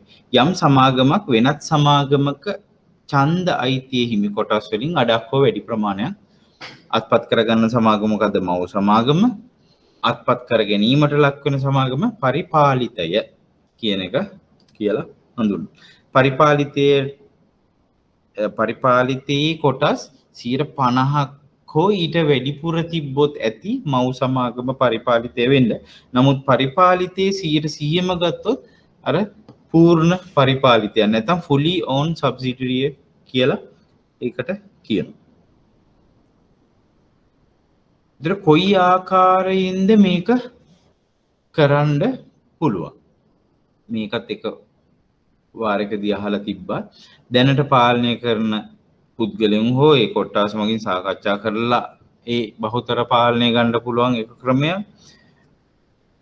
අදාළ නැත්තම් අත්පත් කර ගැනීමේ පාර්ශවෙත් ඒ අලුත් අයට කොටස් දැන් ස්ටේටඩ් කැපිටල් එකෙන් අලුත් කොටස් නිකුත් කිරීම සිද්ධ කරන්න පුළුවන්. ඒක ඩිරෙක්ටර් බෝඩ් අප්‍රූවල් එක ෂෙයා හෝල්ඩර් EGM එකකින් අප්‍රූවල් එකක් එන්න ඕනේ අලුත් කොටස් නිකුතුවක් කරන්න.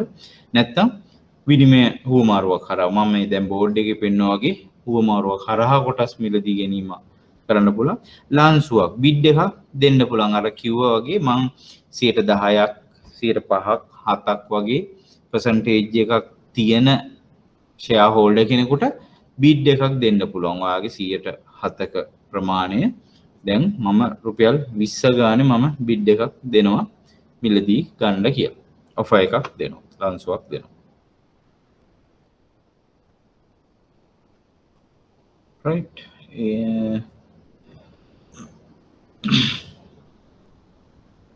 එතකොට පවරා ගැනීම කියලා තව එක ක්‍රමයක් තියෙනවා. නමුත් මේක ටිකක්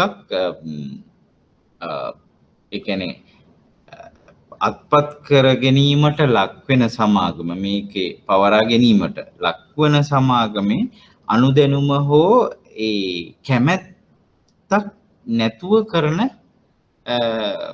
මේ පවරා ගැනීමක් නැත්තම් අත්පත් කර ගැනීමේ ක්‍රමවේදයක් කියලා මේක කියන්න පුළුවන්. හරි මෙහි විශේෂත්වය මොකද්ද? මේ ඉලක්කගත සමාගම බලහත්කාරයෙන් අත්පත් කර ගැනීම. ඒකෙදි වෙන්න පුළුවන් කලමනාකරණේ දැනුවත්ව වෙන්න පුළුවන් නැතුවත් වෙන්න පුළුවන්.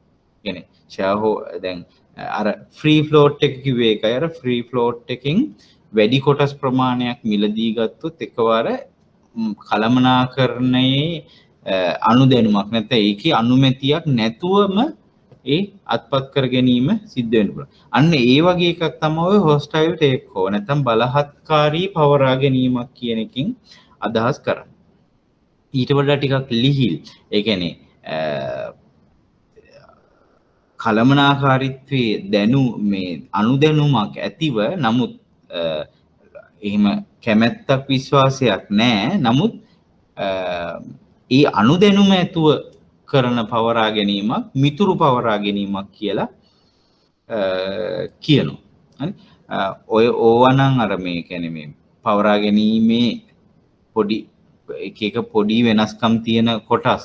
නමුත් ඒකේ සමස්ත අදහස වෙන්නේ පවරා ගැනීමේදී කලමනාකාරීත්වයේ කැමැත්තක් ඇත්තටම නැතිව තමයි ඒක වෙන්නේ. නමුත් අනුදැනුමක් ඇතුව හෝ නැතුව වෙන්න පුළුවන්. නමුත් කැමැත්තක් නැහැ ඒ පවරා ගැනීම කියන කාරණේදී. ඒතර හොස්ටයිල් ෆ්‍රෙන්ඩ්ලි අනිත් එක බේල් අවුට් ටේක් ඕවර්.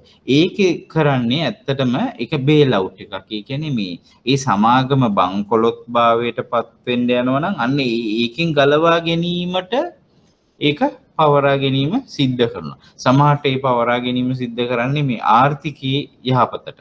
සමහරට රජයේ පවරා ගැනීම වෙන්න පුළුවන්. නැත්තම් වෙන ලොකු සමාගමක් රජයත් මැදිහත් වෙලා ඒ සමාගම අත්පත් කර ගැනීම නැත්තම් පවරා ගැනීම සිද්ධ වෙන්න පුළුවන්. ඒ ගලවා ගැනීමේ අරමුණෙන් කරන්නේ. ඒ කියන්නේ ඒ සමාගම නැත්තම් ඒක කරේ නැත්තම් බංකොලොත් භාවයට පත් වෙනවා. ඉතින් අර කෑෂ් ඉන්ජෙක්ෂන් එකක් ඕනේ නැත්නම් මුදල් පොම්ප කිරීමක් ඕනේ සමාගම බේරා ගන්න. අන්න ඒකත් එක්කම තමයි එතකොට ලොකු සමාගමක් ඉදිරිපත් වෙලා මේ පවරා ගැනීම සිද්ධ කරන්නේ. අන්න ඒ වගේ ටයිප් එකකට කියනවා බේල් අවුට් ටේක් ඕවර් නැත්නම් ගලවා ගැනීමේ අරමුණු සහිතව කරන පවරා ගැනීමක් කියන. මේ පවරා ගැනීමේදී මේකේ 50ක කොටස් පොඩ්ඩක් ඇහෙන්නේ කියන්නේ ටිකක් මේ පවරා ගැනීමේදී ටේක් ඕවර් එකේද අර ඇක්විසිෂන් වගේ අර over 50% කොටස් ෂෙයාර්ස් ගන්න ඕනේ. ඔව් එතනදී කොහොමත් බොහෝ විට 100%ක මේව එකක්ම ගන්නවා. 50% නෙමෙයි. ඒතර අත්පත් කර ගැනීමක් පවරා ගැනීමක් කියන්නේ කොහොමද මේ ඒකේ ගොඩාක් දුරට ඒ ඔක්කොම කොටස් හරි ඔක්කොම වත්කම් අත්පත් කර ගැනීමක් සිද්ධ වෙනවා. මොකද ඔය දැන් බේල් අවුට් ටේක් ඕවර් එකකදී කොහොමත් එයා ඒ කියන්නේ bankruptcy එක නැත්තම් බංකොලොත්භාවයේ ඒ කියන්නේ ප්‍රකාශ කරන්න යන්නේ. ඒ කියන්නේ එයා ඒක අනවුන්ස් කරන්න යන්නේ. ඇත්තට මේ තත්වයක ඉන්නේ ඒ වුණාට අරගොල්ලන් ඒක කෑෂ් වලට ඒගොල්ලන්ගේ දැන් ඩෙට් තියෙනවනේ ඩෙට් එක පියවලා ගන්නවා. ඒ බේල් අවුට් කියන්නේ ඒකයි. අර දැන් රටවලුත් බේල් අවුට් කරනවා සමහර සමාගම් බේල් අවුට් කරනවා වගේම ඒකෙදි වෙන්නේ එහෙම කරලා. ඒකට බොහෝ දුරට 50%ට වැඩිය නෙමෙයි ඇත්තටම සම්පූර්ණ සමාගමේම වත්කම් ටික ගන්න එකක් තමයි එතනදී වෙන්නේ.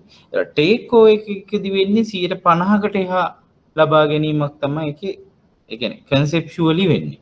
මේකන සම්පූර්ණ ලබා ගැනීමක් සිද්ධ වෙනවා. ඒකෙත් වෙන්නේ ඇත්තටම ඔක ෆ්‍රෙන්ඩ්ලි නෑ. ඒක මිතුරු පවරා ගැනීමක් කියන්නේ ඇත්තටම මැනේජ්මන්ට් කන්සෙන්ට් එක කියන්නේ දැනුවත් වීමක් නැතුව කැමැත්තක් නෑ.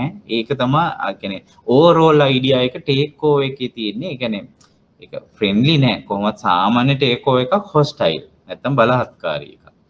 ඒකේ වර්ස්ම කේස් එක ගලවා ගැනීමේ අරමුණු සහිත පවරා ගැනීම කියන්නේ. ඕකෙත් තව එකක් තියෙනවා බස්ටර් ටේක් ඕවර් කියලා. ඒක මං දාලා නෑ. නමුත් සාමාන්‍ය භාවිතයක ටිකක් අඩුයි. ඒකට ඒකත් කමක් නෑ. ලියාගන්න බස්ටර් ටේක් ඕවර්. ඒකට සිංහල වචනයක් නම් මං මේව කරලා නෑ. Buster takeover. Busted takeover. BUSTED. Buster take over.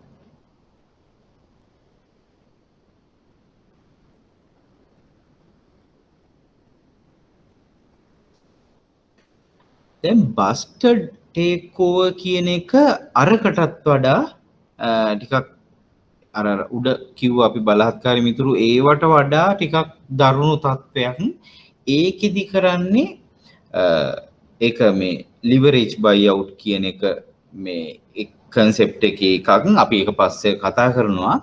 ඒකෙදි කරන්නේ ඒ පවරා ගැනීම සිද්ධ කරනවා. පවරා ගැනීමේ මුදල් කොටසක් හොයාගන්න සමාගමේම වත්කම් විකිණීම සිද්ධ කරනවා කොටසක්.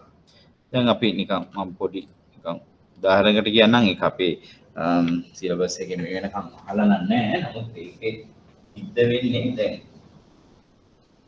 අපි කියමු දැන් A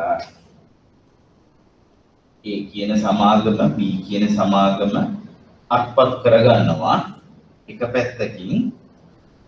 ඊට පස්සේ ඒ අත්පත් කර ගැනීමට කොටස් හිමියෝ ඉන්නෝනේ. කවුරු හරි ඒකට ආයෝජනය කරපු අය ඒගොල්ලන්ගෙන් මේක අත්පත් කර ගැනීම කරන්නේ. අත්පත් කර ගැනීම කරනවා හා සාපේක්ෂව මේකේ අපි කියමු බිලියන් 1යි ඒ කන්සිඩරේෂන් එක මිලදී ගැනීමේ වටිනාකම වත්කම් මිලියන 100ක් ඒත් එක්කම විකුණනවා. ඇත්තටම එතකොට මෙයා බිලියන් 1කට ගත්තට මිලියන 900යි ඉෆෙක්ටිව්ලි. මොකද මේක ගත්තට පස්සේ මිලියන 100ක වත්කම් සමාගමේම වත්කම් විකුණනවා. මේකකින් කොටසක් පියවන්න. මිලියන 100ක් වෙන්න පුළුවන් 300ක් වෙන්න පුළුවන්. බස්ටර් ටේක් ඕවර්. එතකොට ඒකෙම සමාගමයේ සමහරට ඒ මිලදී ගැනීම කරන්නේ වත්කම් වලට නෙමෙයි කීර්ති නාමය. මේගොල්ලන්ට ඕනේ මෙයාගේ කීර්ති නාමය විතරයි. නැත්තම් ඒගොල්ලන්ගේ ප්‍රොඩක්ෂන් ලයින් එක නැත්තම් සිස්ටම් එක නැත්තම් මෑන් පවර් එක. ඒ වගේ ඒ හියුමන් රිසෝස් එක. ඒ වගේ මොනවා හරි දෙයක්. ඒකින්ද මේකේ තියෙන පොඩි අනිත් වත්කම් ටිකක් විකුණලා තමයි මේ මිලදී ගැනීම කරන්නේ. ඒක බස්ටර් ටේක් ඕවර් එකක්. ඒක අර ටේක් ඕවර් එකේ ටිකක් වර්ස්ම ලෙවල් එකේ ටේක් ඕවර් ස්ට්‍රැටජි එකක් කියලා මේක කරන්න බලන්න. ඕනනම් ඒක ඇඳ ගන්න ඒක පොඩි කොටස.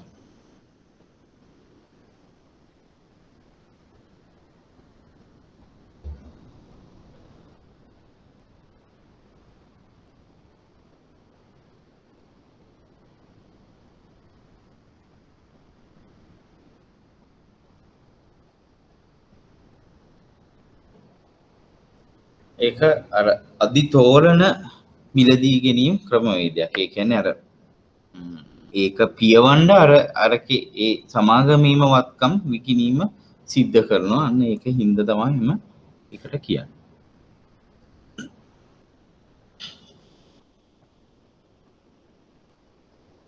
right එතකොට ඒක මේකේ යටතේ දාගන්න. ඒක බස්ටර් ටේක් ඕවර් ඒකට සිංහල වචනේ නම් ඒකට ටිකක් ඇප්ලයි කරන්න අමාරුයි. මේ වෙනකන් විභාගයකට අහලත් නෑ ඔකේ සිංහල වචනේ මොන වගේ එකක් වෙයිද කියනවත්. ඒවට ඒ විදිහටම දාගන්න. බලහත්කාරී මිතුරු ගලවා ගැනීමේ අරමුණු සහිත අනිත් එක buster takeover. hostile friendly bail out and bastard takeover.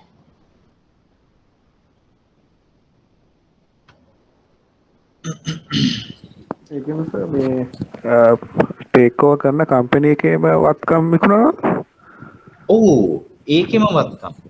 දැන් මම ඒක කියව the highly leveraged corporate buyout in which some of the acquired companies assets are sold in order to repay the loan that finance the takeover.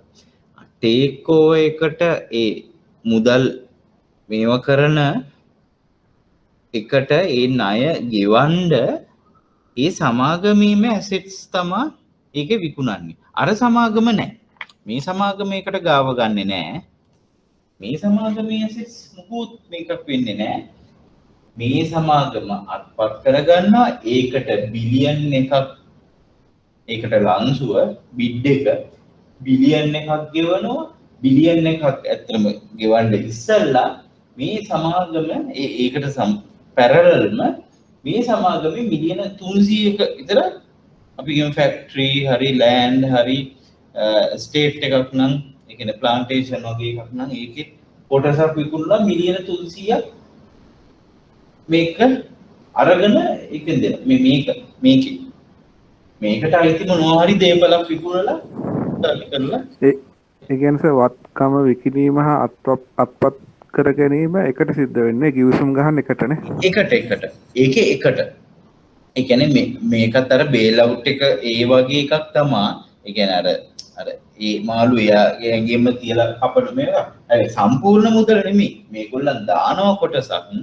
නමුත් ඒ දාන කොටසේ කොටසක් පියව ගන්න එක කොටසක් පියව ගන්න තමයි මේ වත්කම් විකිණීම කරන්නේ. බස්ටර් ටේක් ඕවර් කියන මේ ඔයකේදී එහෙම කොටස සම්පූර්ණ එක දානවා නම් මේගොල්ලන්ට කොහොම හරි පවත්වාගෙන යන්නත් පුළුවන් නේ. එතකොට විකිණීම වෙන්නේ මෙයා දාලා ඒ කොටසක් පියවන්න තමයි මේ සමාගමේ වත්කම් වල කොටසක් දෙන්නේ. ඒ සමාගම නෙමෙයි B සමාගමේ. B සමාගමේම කොටසක් ඒක විකිණීම සිද්ධ වෙනවා. ඒතර ඒක කරන්නේත් ඒගොල්ලන්ට අවශ්‍ය දේවල් ටික තියාගෙන තමයි අනිත් ටික මේව කරන්නේ. නැත්නම් ඒගොල්ලන් ගත්ත අරමුණ සම්පූර්ණම යනවනේ. අනිවාර්යෙන් ඒ ප්‍රමාණය තියලා තමයි අනිත් ටික විකිණීම සිද්ධ කරන්නේ. right okay දැන් එන්නේ ටිකක් වැදගත් හරියක් මේ ටික මේ කොටසේදී අත්පත් කරගන්නා අර්පණයට පෙර සිද්ධ කරන ආරක්ෂණ යාන්ත්‍රය. මේකෙදි මේකේ අදහස වෙන්නේ මෙන්න මෙහිම. අපි දැන් අත්පත් කර ගැනීමකට යනකොට අත්පත් කර ගැනීමට ලක් වෙන සමාගම තියෙනවා, අත්පත් කර ගන්නා සමාගම තියෙනවා. එතකොට අත්පත් කරගන්න කිරීමට ලක්වන සමාගම ගොඩාක් පීඩනයකට ලක් වෙනවා. ඒ වගේ අවස්ථාවකදී ගොඩක්ම පීඩනයට ලක් වෙන්නේ මොකද්ද? අත්පත් කර ගැනීමට ලක් වෙන සමාගමේ කළමනාකාරීත්වය. ඔය අත්පත් කර ගැනීම අර ෆ්‍රෙන්ඩ්ලි නෑනේ ගොඩක් දුරට. ඒතර ඒ වගේ අවස්ථාවකදී තමයි මේක ඇප්ලයි වෙන්නේ. එතකොට ඒක හින්දා අත්පත් කර ගැනීමට ලක් වෙන සමාගම ඒ අත්පත් කරගන්නා ඔෆර් එක දෙන්න ඉස්සෙල්ලා සිද්ධ කරන එක උපක්‍රම තමයි මෙතන කියවෙන්නේ. ඒකේ ඕනේ නම් ඔයගොල්ලන් ඒක පොඩ අහගන්න. එතකොට ඔයගොල්ලන්ට අයිඩියා එකේ මෙවන් අත්පත් කර ගැනීමකදී බලවත් පීඩනයකට ලක්වන්නේ අදාළ සමාගමේ කළමනාකාරීත්වයයි. ඒ කියන්නේ අත්පත් කර ගැනීමට ලක්වන සමාගමේ කළමනාකාරීත්වය.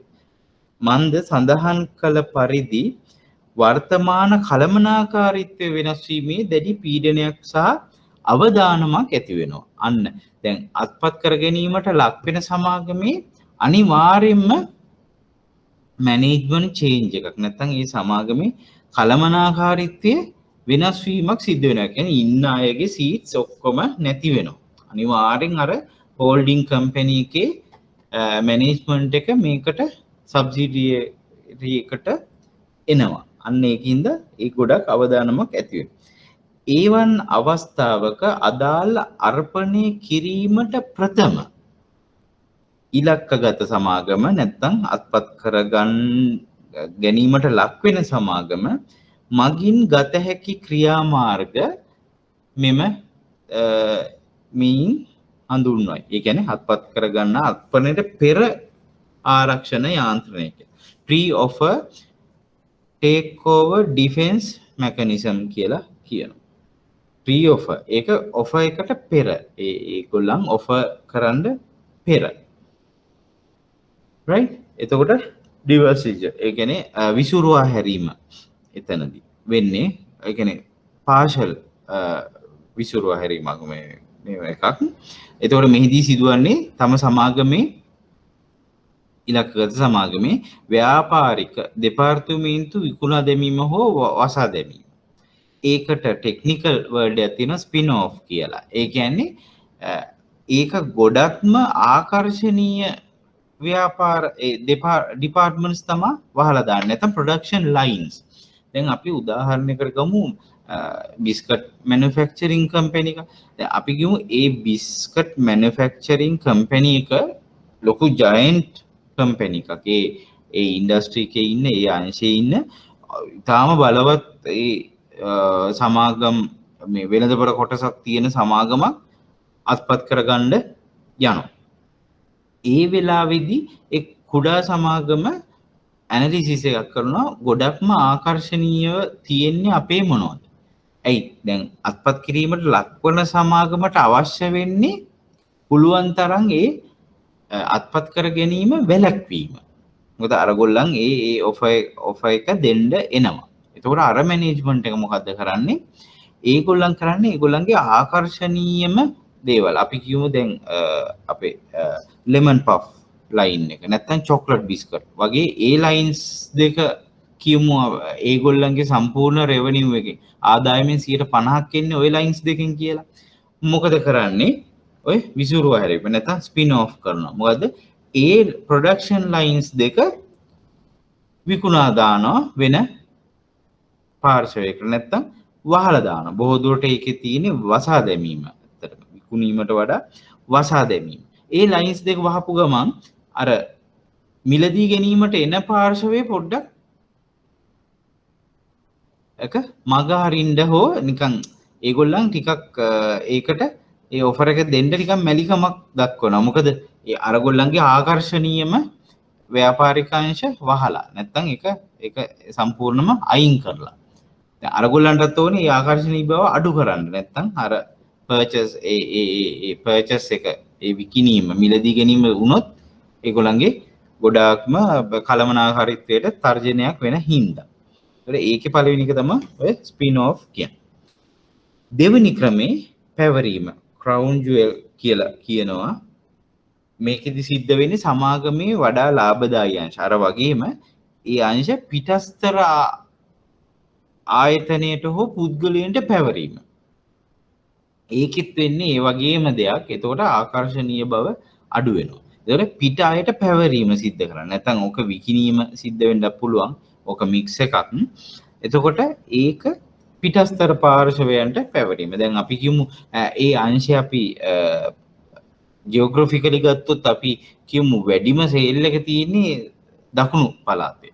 ඒතකොට ඒ අංශයේ තියෙන ඒ ෆැක්ටරිස් ටික වෙන තුන්වෙනි පාර්ශවයකට පවරනවා. එතකොට දැන් අර සමාගම මිලදී ගැනීමට ඉදිරිපත් වෙන්නෙම ඔය දකුණේ තියෙන හොඳ ඒ දකුණු පළාතේ තියෙන හොඳ මාකට් ෂෙයා එකකින් ඉඳලා. එහි ප්‍රොඩක්ෂන් එක හොඳට යනින්.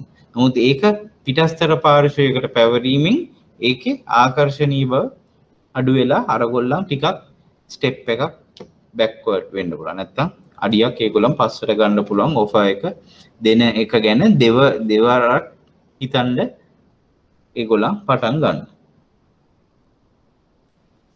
right? තුන්වෙනි ක්‍රමේ විෂගුලිය පොයිසන් පිල් කියලා කියන්නේ විෂගුලියත් විභාගෙදී යූස් කරපු හින්දා මම ඒ වචනේම දැම්මා විෂගුලිය පොයිසන් පිල්. ඒකේ ලියා ගන්න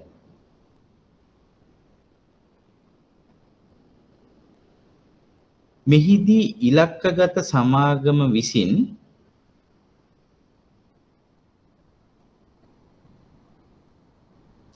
පරිවර්ත්‍ය නිකුත් කිරීම සිදු කරයි.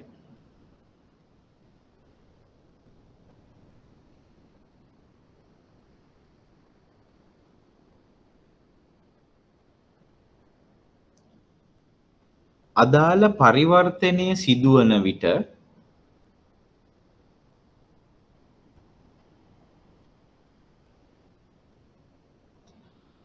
අදාළ අත්පත් කර ගැනීමට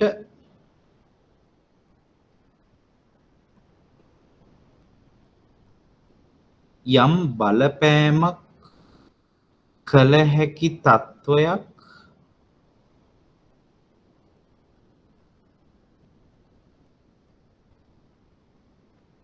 නිර්මාණය කිරීම මෙහි මූලික අරමුණයි.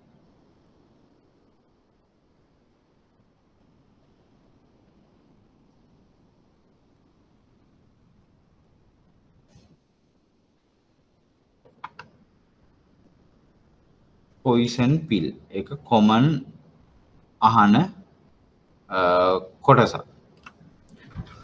right? ඒක මෙහෙමයි පොයිසන් පිල් එක කියන්නේ මෙන්න මේ වගේ සිටුේෂන් එක.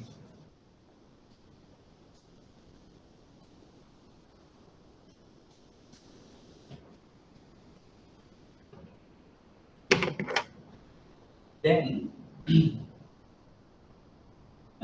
සමාගමක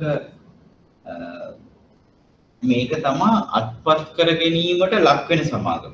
අත්පත් කර ගන්න සමාගමේ කොටස් හිමිකාරිත්වයේ වෙනස් වීම ගැන ඒක නෙමෙයි මෙතන කන්සර්න් එක. මේකේ ફોකස් එක මේක අත්පත් කර ගැනීමට ලක් වෙන සමාගමේ. දැන් ඒකේ ෂෙයා හෝල්ඩින් එකක් තියෙනවා මේ විදිහට අර කලින් කිව්වා වගේ. දැන් මේක අත්පත් කර ගැනීමක් සිද්ධ වුණොත් මේගොල්ලන්ට මොකද 52ක් කියමුකෝ 50 ගන්න ඕන. හරි. දැන් මේ ගන්න මේ කියන විශාල සමාගම ඔෆර් එක දීලා තියෙනවා. අර්පණේ දෙන්න සූදානමින් ඉන්නවා. මේ සමාගම මොකද කරන්නේ? මොනවද පරිවර්තය කියන්නේ? convertibles.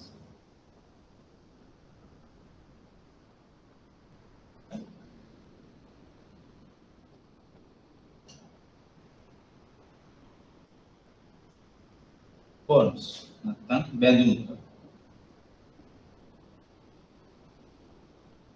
පරිවර්ත්‍ය බැඳුම් කර නැත්නම් මේ යම් කිසි කාල සීමාවකට පස්සේ අපි අවුරුදු දෙකක් තුනක් ඒක පහ වුණාට පස්සේ ඒ බැඳුම් කරේ කොටස් හිමියන්ගේ කැමැත්ත පරිදි අපි ඉස්සෙල්ලා කරා ෆයිනෑන්ෂල් මාකට්ස් කරද්දී ඒක කැමැත්ත පරිදි ඒගොල්ලන්ට සාමාන්‍ය කොටස් බවට පත් කරන්න පුළුවන් විශේෂයක්. අන්න ඒක නිකුත් කරනවා. අපි කියමු මේකේ ප්‍රතිශතයේ කිව්වොත් ඔයගොල්ලන්ට පැටලෙන්නේ නැහැ. අපි කියමු මිලියන 100ක වටිනාකමක් තියෙන හරි මිලියන 100ක් බැඳුම් කර නිකුත් කරන්න පුළුවන් කන්වර්ටබල්ස්. හැබැයි ඒක කෙලින්ම අර ඔෆර් එක රිජෙක්ට් කිරීමක් නෙමෙයි. බැරි වෙලාවත් මේ 52 මේගොල්ලන් ගත්තොත් අවුරුදු 2කට විතර පස්සේ මේ ටික මොකද වෙන්නේ? මේ මිලියන 100න් අපි කියමු මිලියන 80ක් විතර. එතකොට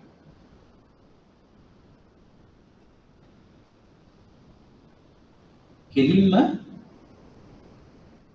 ඒ ෂෙයා හෝල්ඩින් එකක් මෙතන ඇති වෙලා මේගොල්ලන්ගේ එකට බලපෑමක් කරන්න පුළුවන්.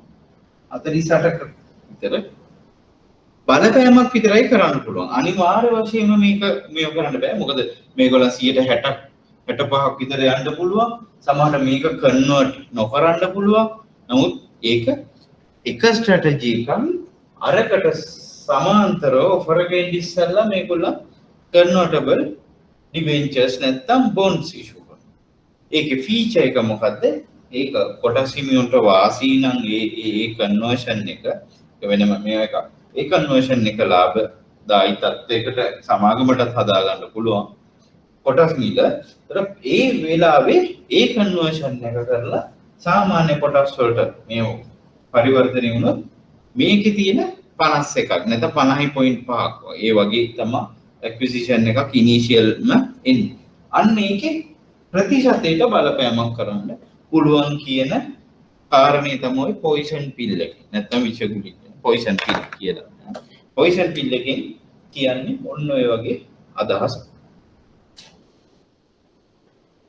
ඒක තේරෙන්න ඇති කියලා හිතනවා.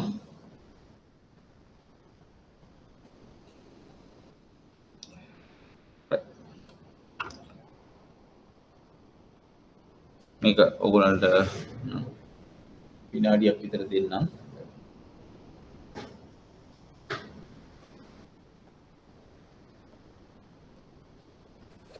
මේක නැවත 48ට ගියාට පස්සේ නැවත 50කට වගේ යන්න බැයිද? පුළුවන්. ඒක තමයි මම කිව්වේ මේක ෂුවර් ફોකස් කරපු හරියටම ටාගට් එකට යන මේව එකක් නෙමෙයි. ඩිෆෙන්ස් මෙකනිසම් එකක් විතරයි. ඒ කියන්නේ අනිත් ඒවා අපිට ඒවත් ඒ කියන්නේ මේ ක්වොන්ටිෆයි කරන්න බෑ. කියන්නේ අපි ප්‍රමාණාත්මකව අර ආකර්ෂණීය මාංශ වහලා දාලා විකුණලා දාලා ඒ දේවල් වලිනුත් හරියටම ස්පෙસિෆිකලිම අපිට හරියටම කියන්න බෑ මේක වෙයිද නොවේද කියන එක. අර ඩිෆෙන්ස් මෙකනිසම් එකක් එක ඒවා. දැන් ඔය එකක් නෙමෙයි හැම එකම කරනවා. පස්සේ කාලෙක දැන් මම ඒකයි කිව්වේ මෙයා දැන් 65ක් 70කට විතර යන්න පුළුවන් නම් අරගේ කන්වර්ටබල්ස් ඉතින් ඉච්චර නිකුත් කරලා පිරිමහන්න බෑ. ඒක ඩයලූෂන් එකත් වැඩි, ඒකේ ඉෆෙක්ට් එකත් වැඩි. අනිත් එක කන්වර්ටබල්ස් තියෙන්නේ සමාගමේ ඒ බොන්ඩ් හෝල්ඩර්ස් වගේ අතේ. ඒගොල්ලන්ගේ ඩිස්ක්‍රිෂන් එක. ඒගොල්ලන්ගේ අතේ තමයි ඒ කන්වර්ෂන් එක ලාභදායී වුණොත් ඒක කන්වර්ෂන් එක කරයි. ඒ කාලේ ෂෙයා ප්‍රයිසස් හොඳටම පල්ලෙහා ගිහිල්ලා නම් ඒ කන්වර්ෂන් එක කරන්නේ නැහැ. ඒක වෙනම කොටසක්. නමුත් අර ඒ වගේ ගොඩාක් මේකේ දැන් තියෙනවා. නමුත් අර යම් කිසි බලපෑමක් කරන්න පුළුවන් කියන එක තමයි එතනදී කියන්නේ වැඩ 50 දැන් 50 51 රේන්ජ් එකේ යන්නේ ගොඩක්ම ඇක්විසිෂන්. එතකොට percentage wise මේගොල්ලන්ට ආපහු ඒක ගන්න තත්ත්වයක් තියෙන්න chance එකක් තියෙනවා කියන එක තමයි එතනින් කියන්නේ. ඒක පහුකාලීනව අනිත් එක immediate effect එකකුත් නෙමෙයි. මොකද බොන්ඩ් කන්වර්ට් වෙන්නත් අවමෝෂන් අවුරුදු දෙකකටවත් පස්සේ වෙන්න ඕනේ ඒ කන්වර්ෂන් එක දෙන්න. ඉමීඩියට්ලි බෑ.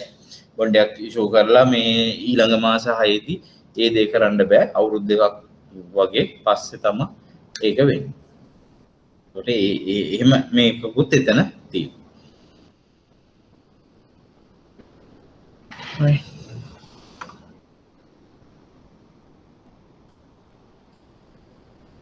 අහන්න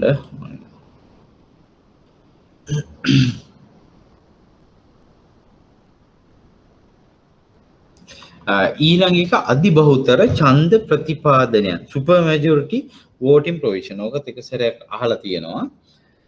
ඒකෙදි කියන්නේ ඒගොල්ලන් අධ්‍යක්ෂක මණ්ඩලයේ තීරණ ගන්නවා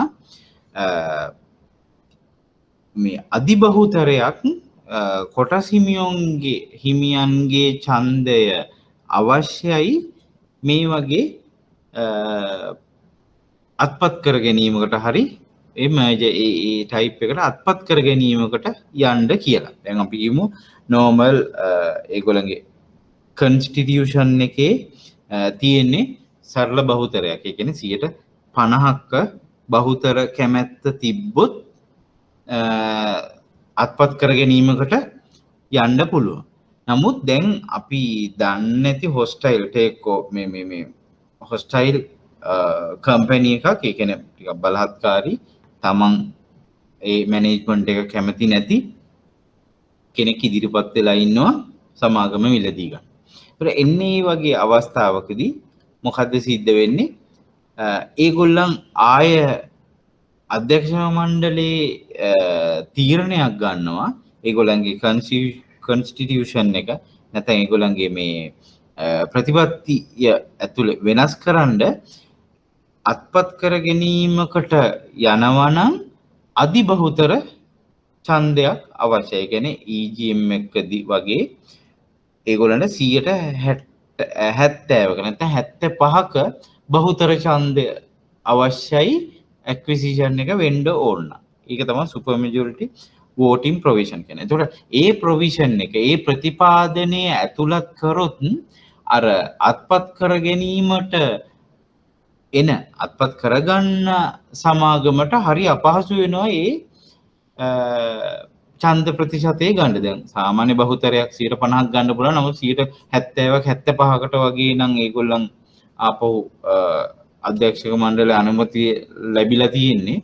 අනිවාර්යෙන් ඒ ඡන්ද ප්‍රතිශතය එතකොට ගන්න ඕනේ. එතකොට ආය අර වගේම අමාරු වෙනවා ඒගොල්ලන්ට ඒ අප්‍රූවල් එක ගන්න, ඡන්ද හිමියෝන්ගේ අප්‍රූවල් එක ගන්න. එතකොට ඒකත් ඩිෆෙන්ස් මෙකනිසම් එකේ කොටසක්.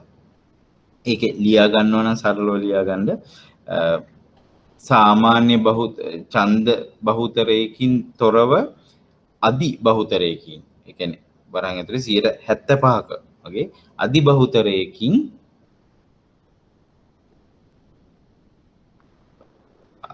අධි බහුතරයක් අවශ්‍ය වන පරිදි සමාගමේ කන්ස්ටිටියුෂන් එක නැත්නම් සමාගමේ ප්‍රතිපාදනයන් සිදු කිරීම, ඒගොල්ලන්ගේ ප්‍රතිපත්ති වෙනස් කිරීම සිද්ධ කරන්න ඕනේ සරල බහුතරයකින් නෙමෙයි 70ක 75ක අධි බහුතර ඡන්ද ප්‍රතිශතයක් අවශ්‍යයි කියන තැනට. එතකොට අර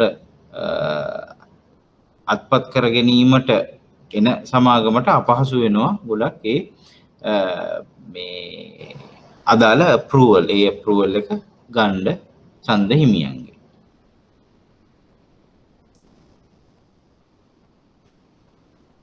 right, අනිත් එක staggered board of directors. ඒ කියන්නේ ඛණ්ඩනය කරන ලද කඩපු, ඒ කියන්නේ කොටස කඩපු ඛණ්ඩනය කරන ලද අධ්‍යක්ෂක මණ්ඩලය. ඒකෙදි කියන්නේ අධ්‍යක්ෂක මණ්ඩලයට අවශ්‍ය කරන ඒ ඔක්කොම සීට්ස් නැත්නම් ඒ ආසන ඔක්කොම එකවර අපොයින්ට් කරනවා කියන්නේ, ඒ කියන්නේ නම් කරන්නේ නැහැ. ඒ අධ්‍යක්ෂකවරු පත් කිරීම කරන්නේ කොටස් වශයෙන්. ඒ කියන්නේ කොටසක් පත් කරනවා, ඊට පස්සේ තව ඩිරෙක්ටර් බෝඩ් එකේ තව දෙන්නෙක්ගේ තුන් දෙනෙක්ගේ අපොයින්ට්මන්ට්ස් ඒගොල්ලන් ඩිලේ කරනවා. ඊට පස්සේ තව කවුරු හරි එතනින් අයින් වුණොත් අර තුන් දෙනාව පත් කරනවා, තව එකක් වේකන්ට් තියෙනවා. ඒක කරන්නෙත් ඇයි? අධ්‍යක්ෂක මණ්ඩලය අනුමැතිය එතකොට ගන්න හම්බ වෙන්නේ නැහැ. හැම වෙලාවෙම ඒක අධ්‍යක්ෂක මණ්ඩලයේ සම්පූර්ණ නෑ එතන. ඒතොර ඒකෙදි අධ්‍යක්ෂක මණ්ඩල බහුතරය හරි ඒ අධ්‍යක්ෂක මණ්ඩල තීරණය ගන්න හම්බ වෙන්නේ නෑ ඒ වගේ අවස්ථාවකදී. අන්න ඒ වගේ අවස්ථාවක් තමයි ඛණ්ඩනය කරන ලද අධ්‍යක්ෂක මණ්ඩලය කියලා කියන්නේ. එතකොට වාර කිහිපයකදී තමයි ඒ අධ්‍යක්ෂක මණ්ඩල පත් කිරීම සිද්ධ වන්නේ. ඒ අතර ආපහු අස්වීම් තියෙනවා, අධ්‍යක්ෂක මණ්ඩලයෙන් ඉවත් වීම තියෙනවා, නැවත පත් කිරීම. අන්න ඒ වගේ ක්‍රියාවලියක් කරපුවාම අර සමාගමට බෑ මේ අධ්‍යක්ෂක මණ්ඩලය අවසරය හරි ඒකෙන් කොටස් මිලදී ගැනීමට ඒක යොමු වෙන්න. මොකද ඒකට අධ්‍යක්ෂක මණ්ඩලයේ තියෙන්න ඕනේ ඒකේ කන්සෙන්ට් එක. ඒතකොට ඒක වළක්වන්න තමයි ඛණ්ඩනය කරන ලද කියන කොටස එන්නේ. right ඒකේ තව එකක් තියෙනවා ඒක පොඩ්ඩක් ලියාගන්න. ඒකට සිංහලෙන් කියන්න ටිකක් අමාරුයි golden parachute කියලා.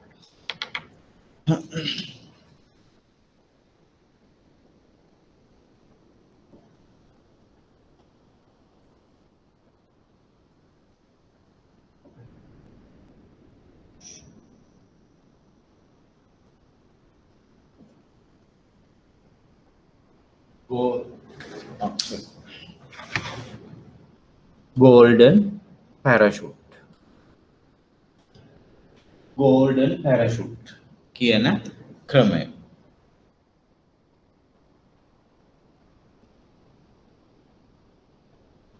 එතකොට golden parachute කියන එකේදී කියන්නේ ඒක ලියාගන්න විධායක මට්ටමේ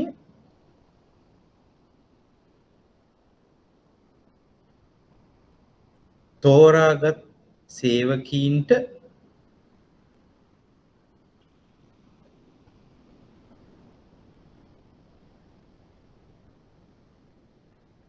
අධික වැටුප් හෝ දීමනා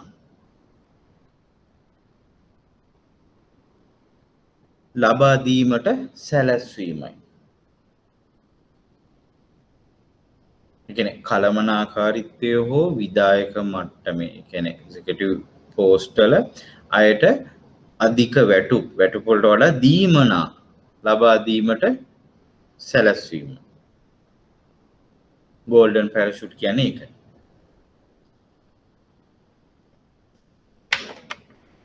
ඒ කියන්නේ ප්‍රායෝගිකව හිතුවොත් ඔවා තේරුම් ගන්න ලේසි. ඒකෙදි මොකද වෙන්නේ? සමාගමක් අත්පත් කර ගැනීමට එනවා. සමාගමක් අත්පත් කර ගැනීමට ලක් වෙන්න යනවා. ඔෆර් එකක් දෙන්න යන්නේ. ඒ අවස්ථාවේදී මේගොල්ලන් අසයින් කරනවා ලොකු බෝනස් එකක්. මාස 3ක 6ක අවුරුද්දකගේ බෝනස්. නැත්තම් ඉන්සෙන්ටිව් දෙන ඒවා මාකටිං ඩිපාර්ට්මන්ට් ඉන්සෙන්ටිව් දෙන ඒවා ගොඩාක් වැඩි කරනවා. 15ක 20ක මේවා දුන්නා නම් ඉන්සෙන්ටිවයිස් කරනවා 50ක 60ක බෝනස් ඒක ඉන්සෙන්ටිව් දෙන්න කමිෂන් ගෙවීමක් සිද්ධ කරන්න. නැත්තම් one off ඒ වගේ බෝනස් එක නැත්තම් ෂෙයාර්ස් හරි වලින් මොනවකින් හරි ලොකු බෙනිෆිට්ස් දෙනවා. එතකොට මොකද වෙන්නේ? සමාගමේ ලාභදායීත්වය පහළ යනවා. ඒ ඇඩ්මින් කොස්ට් එක වැඩි වෙන හින්දා අපේ කළමනාකාරීත්ව ඒ වියදම් ඇඩ්මිනිස්ට්‍රේෂන් කොස්ට් එක පරිපාලන වියදම් ඉහළ යනකොට සමාගමේ ලාභදායීත්වය පහළට එනවා. අන්න එතකොට අර ඇක්වයර් නැත්තම් අත්පත් කරගන්න එන පුද්ගලයා හරි සමාගම හරි ඒකෙන් පොඩ්ඩක් බැහැර වෙන්න බලනවා. මොකද අධික වැටුප් ගෙවන්නේ එතකොට ප්‍රොෆිට් මාජින්ස් මදි. ඒගොල්ලන් ආපුවම ඒක එතකොට ඒක ක්‍රියාත්මක කරන්න අමාරු වෙනවා.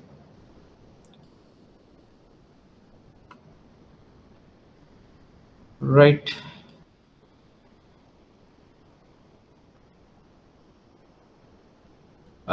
ඊට පස්සේ තව කොටසක් තියෙනවා. මේක නම් ඇත්තටම අපේ විභාගයේ පැත්තෙන් ගත්තොත් මේක පිළිබඳ අහන එක ගොඩාක් අඩුයි. හැබැයි අර්පණයට පෙර යාන්ත්‍රණය නම් ගොඩක් වෙලාවට අහනවා. නමුත් මේක අතරින්න එපා. මේක post of defense mechanism එක. ඒ කියන්නේ අත්පත් කරගන්න අර්පණය කරාට පස්සේ ඒ අත්පත් කිරීමට ලක් වෙන සමාගම ගන්න ක්‍රියාමාර්ගය ඇක්ෂන් ප්ලෑන් එක ආරක්ෂණ ක්‍රියාමාර්ග මොනවද කියන එක තමයි මේ අත්පත් කරගන්නා අර්පණයට පසු ආරක්ෂණ යාන්ත්‍රණය කියලා කියන්නේ.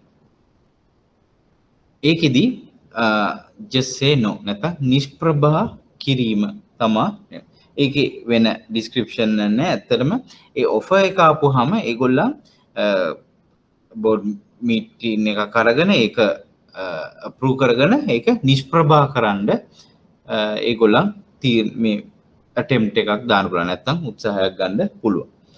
ඒ කියන්නේ management can decline an acquirers offer an attempt to convince the board that the takeover is not best for the firm. එතකොට මේ අපිට director board එකේ පුළුවන් තරම් ඒ consent එක කැමැත්ත අරගෙන නිෂ්ප්‍රභා කිරීම සිද්ධ කරන්න පුළුවන් එකක්. අනිත් එක litigation කියන්නේ අධිකරණ ක්‍රියාමාර්ගය කියන.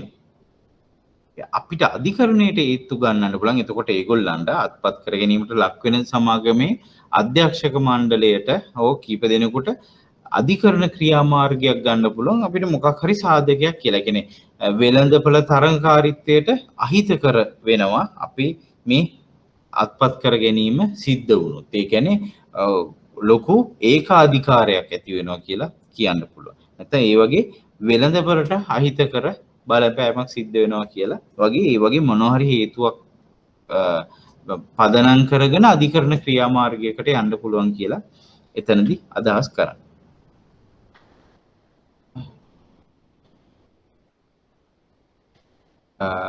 right ඊළඟ එක අධිතෝලන කොටස් මිලදී ගැනීම.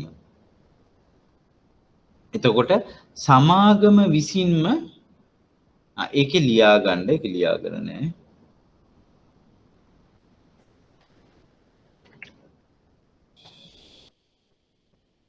අධිතෝලන කොටස් මිලදී ගැනීම යටතේ ලියා ගන්න සමාගමේ කොටස් සමාගම විසින්ම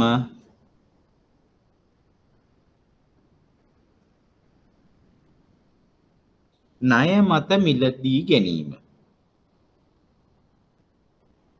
ලිවරේජ්ඩ් කියන්නේ ඒකයි. අධිතෝලන කියන්නේ සාමාන්‍ය කොටස් ප්‍රමාණයට වඩා වැඩි ණය ප්‍රමාණයක් තියෙනවා කියන එක. සමාගමේ කොටස් සමාගම විසින්ම ණය මත මිලදී ගැනීම එය ශේෂපත්‍රයට අහිතකර ලෙස බලපාන බැවින්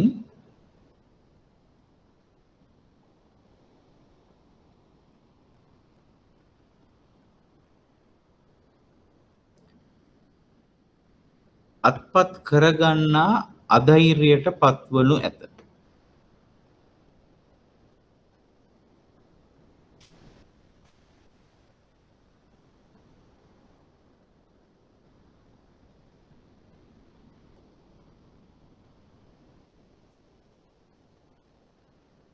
ඒ කියන්නේ සම්පූර්ණ සමාගම ෂෙයා බයිබැක් එකක්. ඒක සම්පූර්ණ ෂෙයාස් ඒ සමාගමේම ට්‍රෙෂරි එක නැත්නම් ඒ සමාගමේම මුදල් යොදවලා ආපහු නැවත මිලදී ගන්නවා වැඩි මිලකට. ඇත්තට මොක කරන්නේ ඒකත් ණය මත.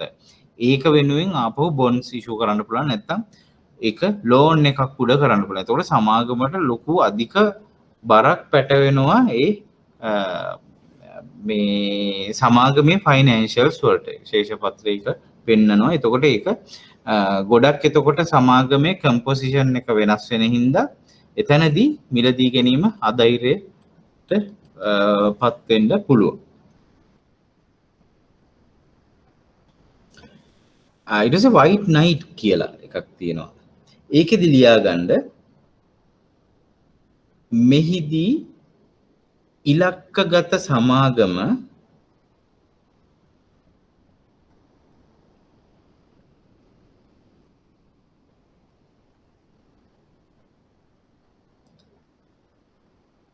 එම සමාගම මිලදී ගැනීම සඳහා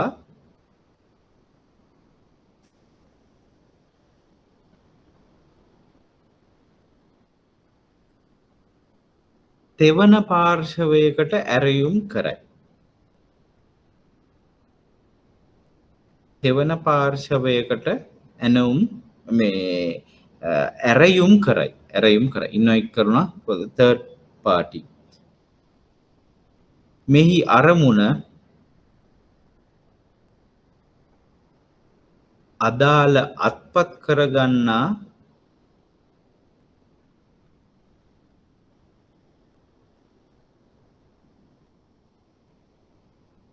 එම අත්පත් කිරීමෙන් ඉවත් කොට තබා ගැනීම.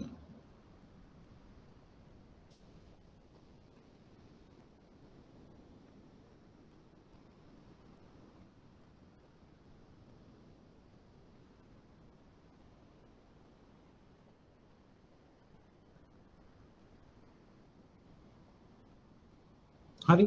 එතකොට සම්පූර්ණ සමාගම මිලදී ගන්න තුන්වෙනි මිතුරු පාර්ශවයක් ෆ්‍රෙන්ඩ්ලි පාටි එකක් හොයාගන්න. දැන් අපි කියමු එක හොස්ටයිල් ටයිප් එකේ එකකදීනේ අපි දැන් අකමැති වෙන හින්දානේ ඔය වෙන්නේ ෆ්‍රෙන්ඩ්ලි නෑ.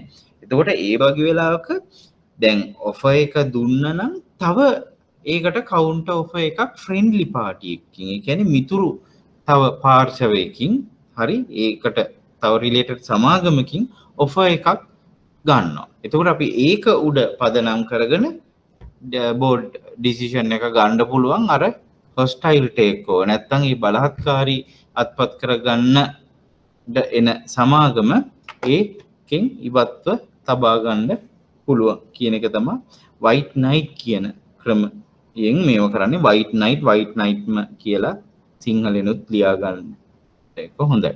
අනිත් එක වයිට් ස්ක්වෙයාර් කියලා ඒ විදිහමයි ඒක ලියා ගන්න ඒ තෙවන පාර්ශවය සෙවීම සිද්ධ කරනවා.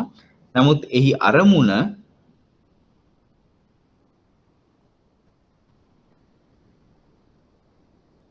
එම මිතුරු පාර්ශවය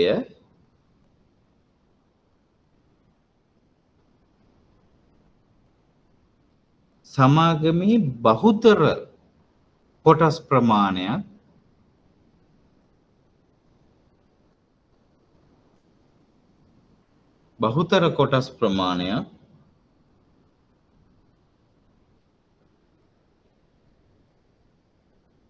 අත්පත් කරවීම තුළින්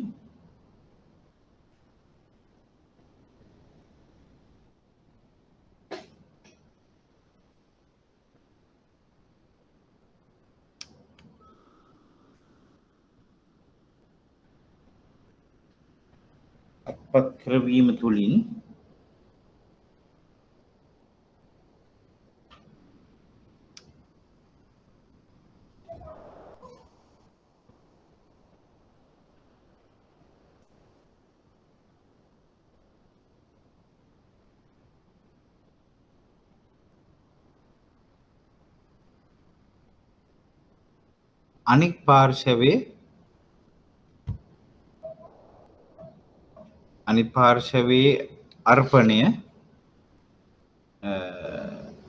එයින් ඉවත් කොට තබා ගැනීම. ඒ කියන්නේ අර ඒකෙදිත් මිතුරු පාර්ශවයකට තමා ආරාධනා කරන්නේ තුන්වෙනි පාර්ශවයක්. නමුත් සම්පූර්ණ මිලදී ගැනීමක් මේ බහුතර කොටස් නැත්නම් ඒ කියන්නේ අරයා ඇක්විසිෂන් එකකින් වළක්වන්න. එයාට බහුතර පාලනයක් ගන්න බැරි වෙන්න මෙයා 130ක් 40ක් 50ක් ලබා ගන්නවා. එතකොට අර එන පුද්ගලයාට ඒකේ ගන්න ඉතුරු වෙන්නේ නැහැ. වයිට් ස්ක්වෙයාර් කියන්නේ ඒකයි. එයා එතන එතකොට කොටු කරනවා. එයාට 150ක බහුතරේ ලබා ගන්න බැරි තත්වයක් එතන හදන එක තමයි එතන කරන්නේ.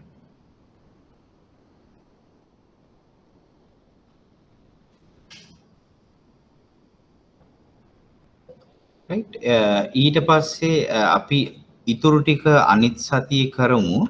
ඒකේ තියෙන්නේ ඒකාබද්ධ වීමේ ආකාරය මූලික ආකාරයෙන් මේක උන්ටම වැදගත් එකක් මේකත් කොට දැන් මේකේ ගත්තාම ඒකේ මූලික කන්සෙප්ට්ස් ටික ඇරුණාම pre of a defense mechanism ඔය අපි කතා කරපු අර්පණයට පෙර ආරක්ෂණ යාන්ත්‍රණය කියන කොටසයි මේ ඒකාබද්ධ වීමේ ආකාරයන් කියන කොටසයි ගොඩාක්ම වැදගත්.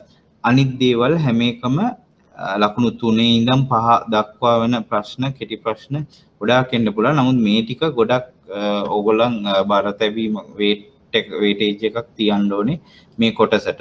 ඒතකොට මේකේ මූලික ආකාරයන් ගත්තොත් අපිට තිරස් සිරස් කියන ආකාරයන් දෙක තියෙනවා.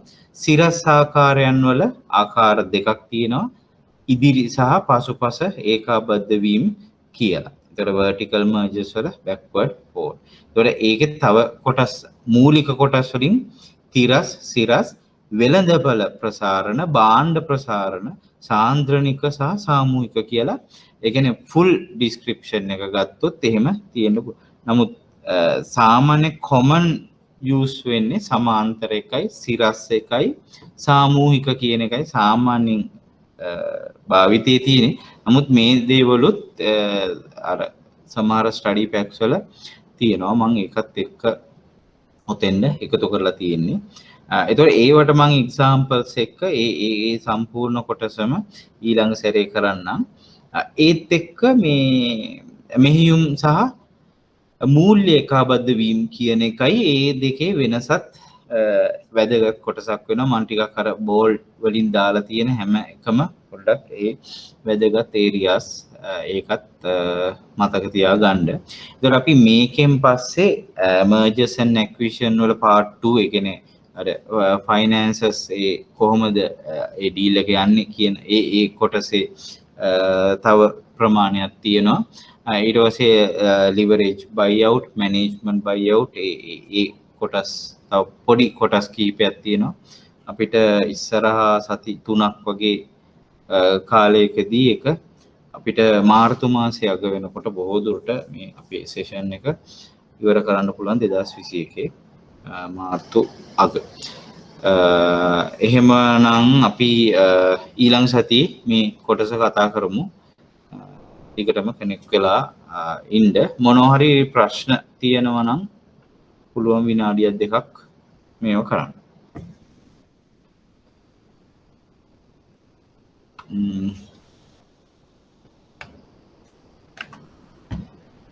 අපි කරපු කොටස් වලින් හරි පහුගිය ඒවා මොනවා හරි තියෙනවා නම් මං ගිය සතියේ මොකක් හරි ටියුට් එකට ඇඩ් කරන්නම් කියලා කිව්වා. ඒකට මතකද කොයි කොටසද? ශ්‍රේණිගත කිරීමද?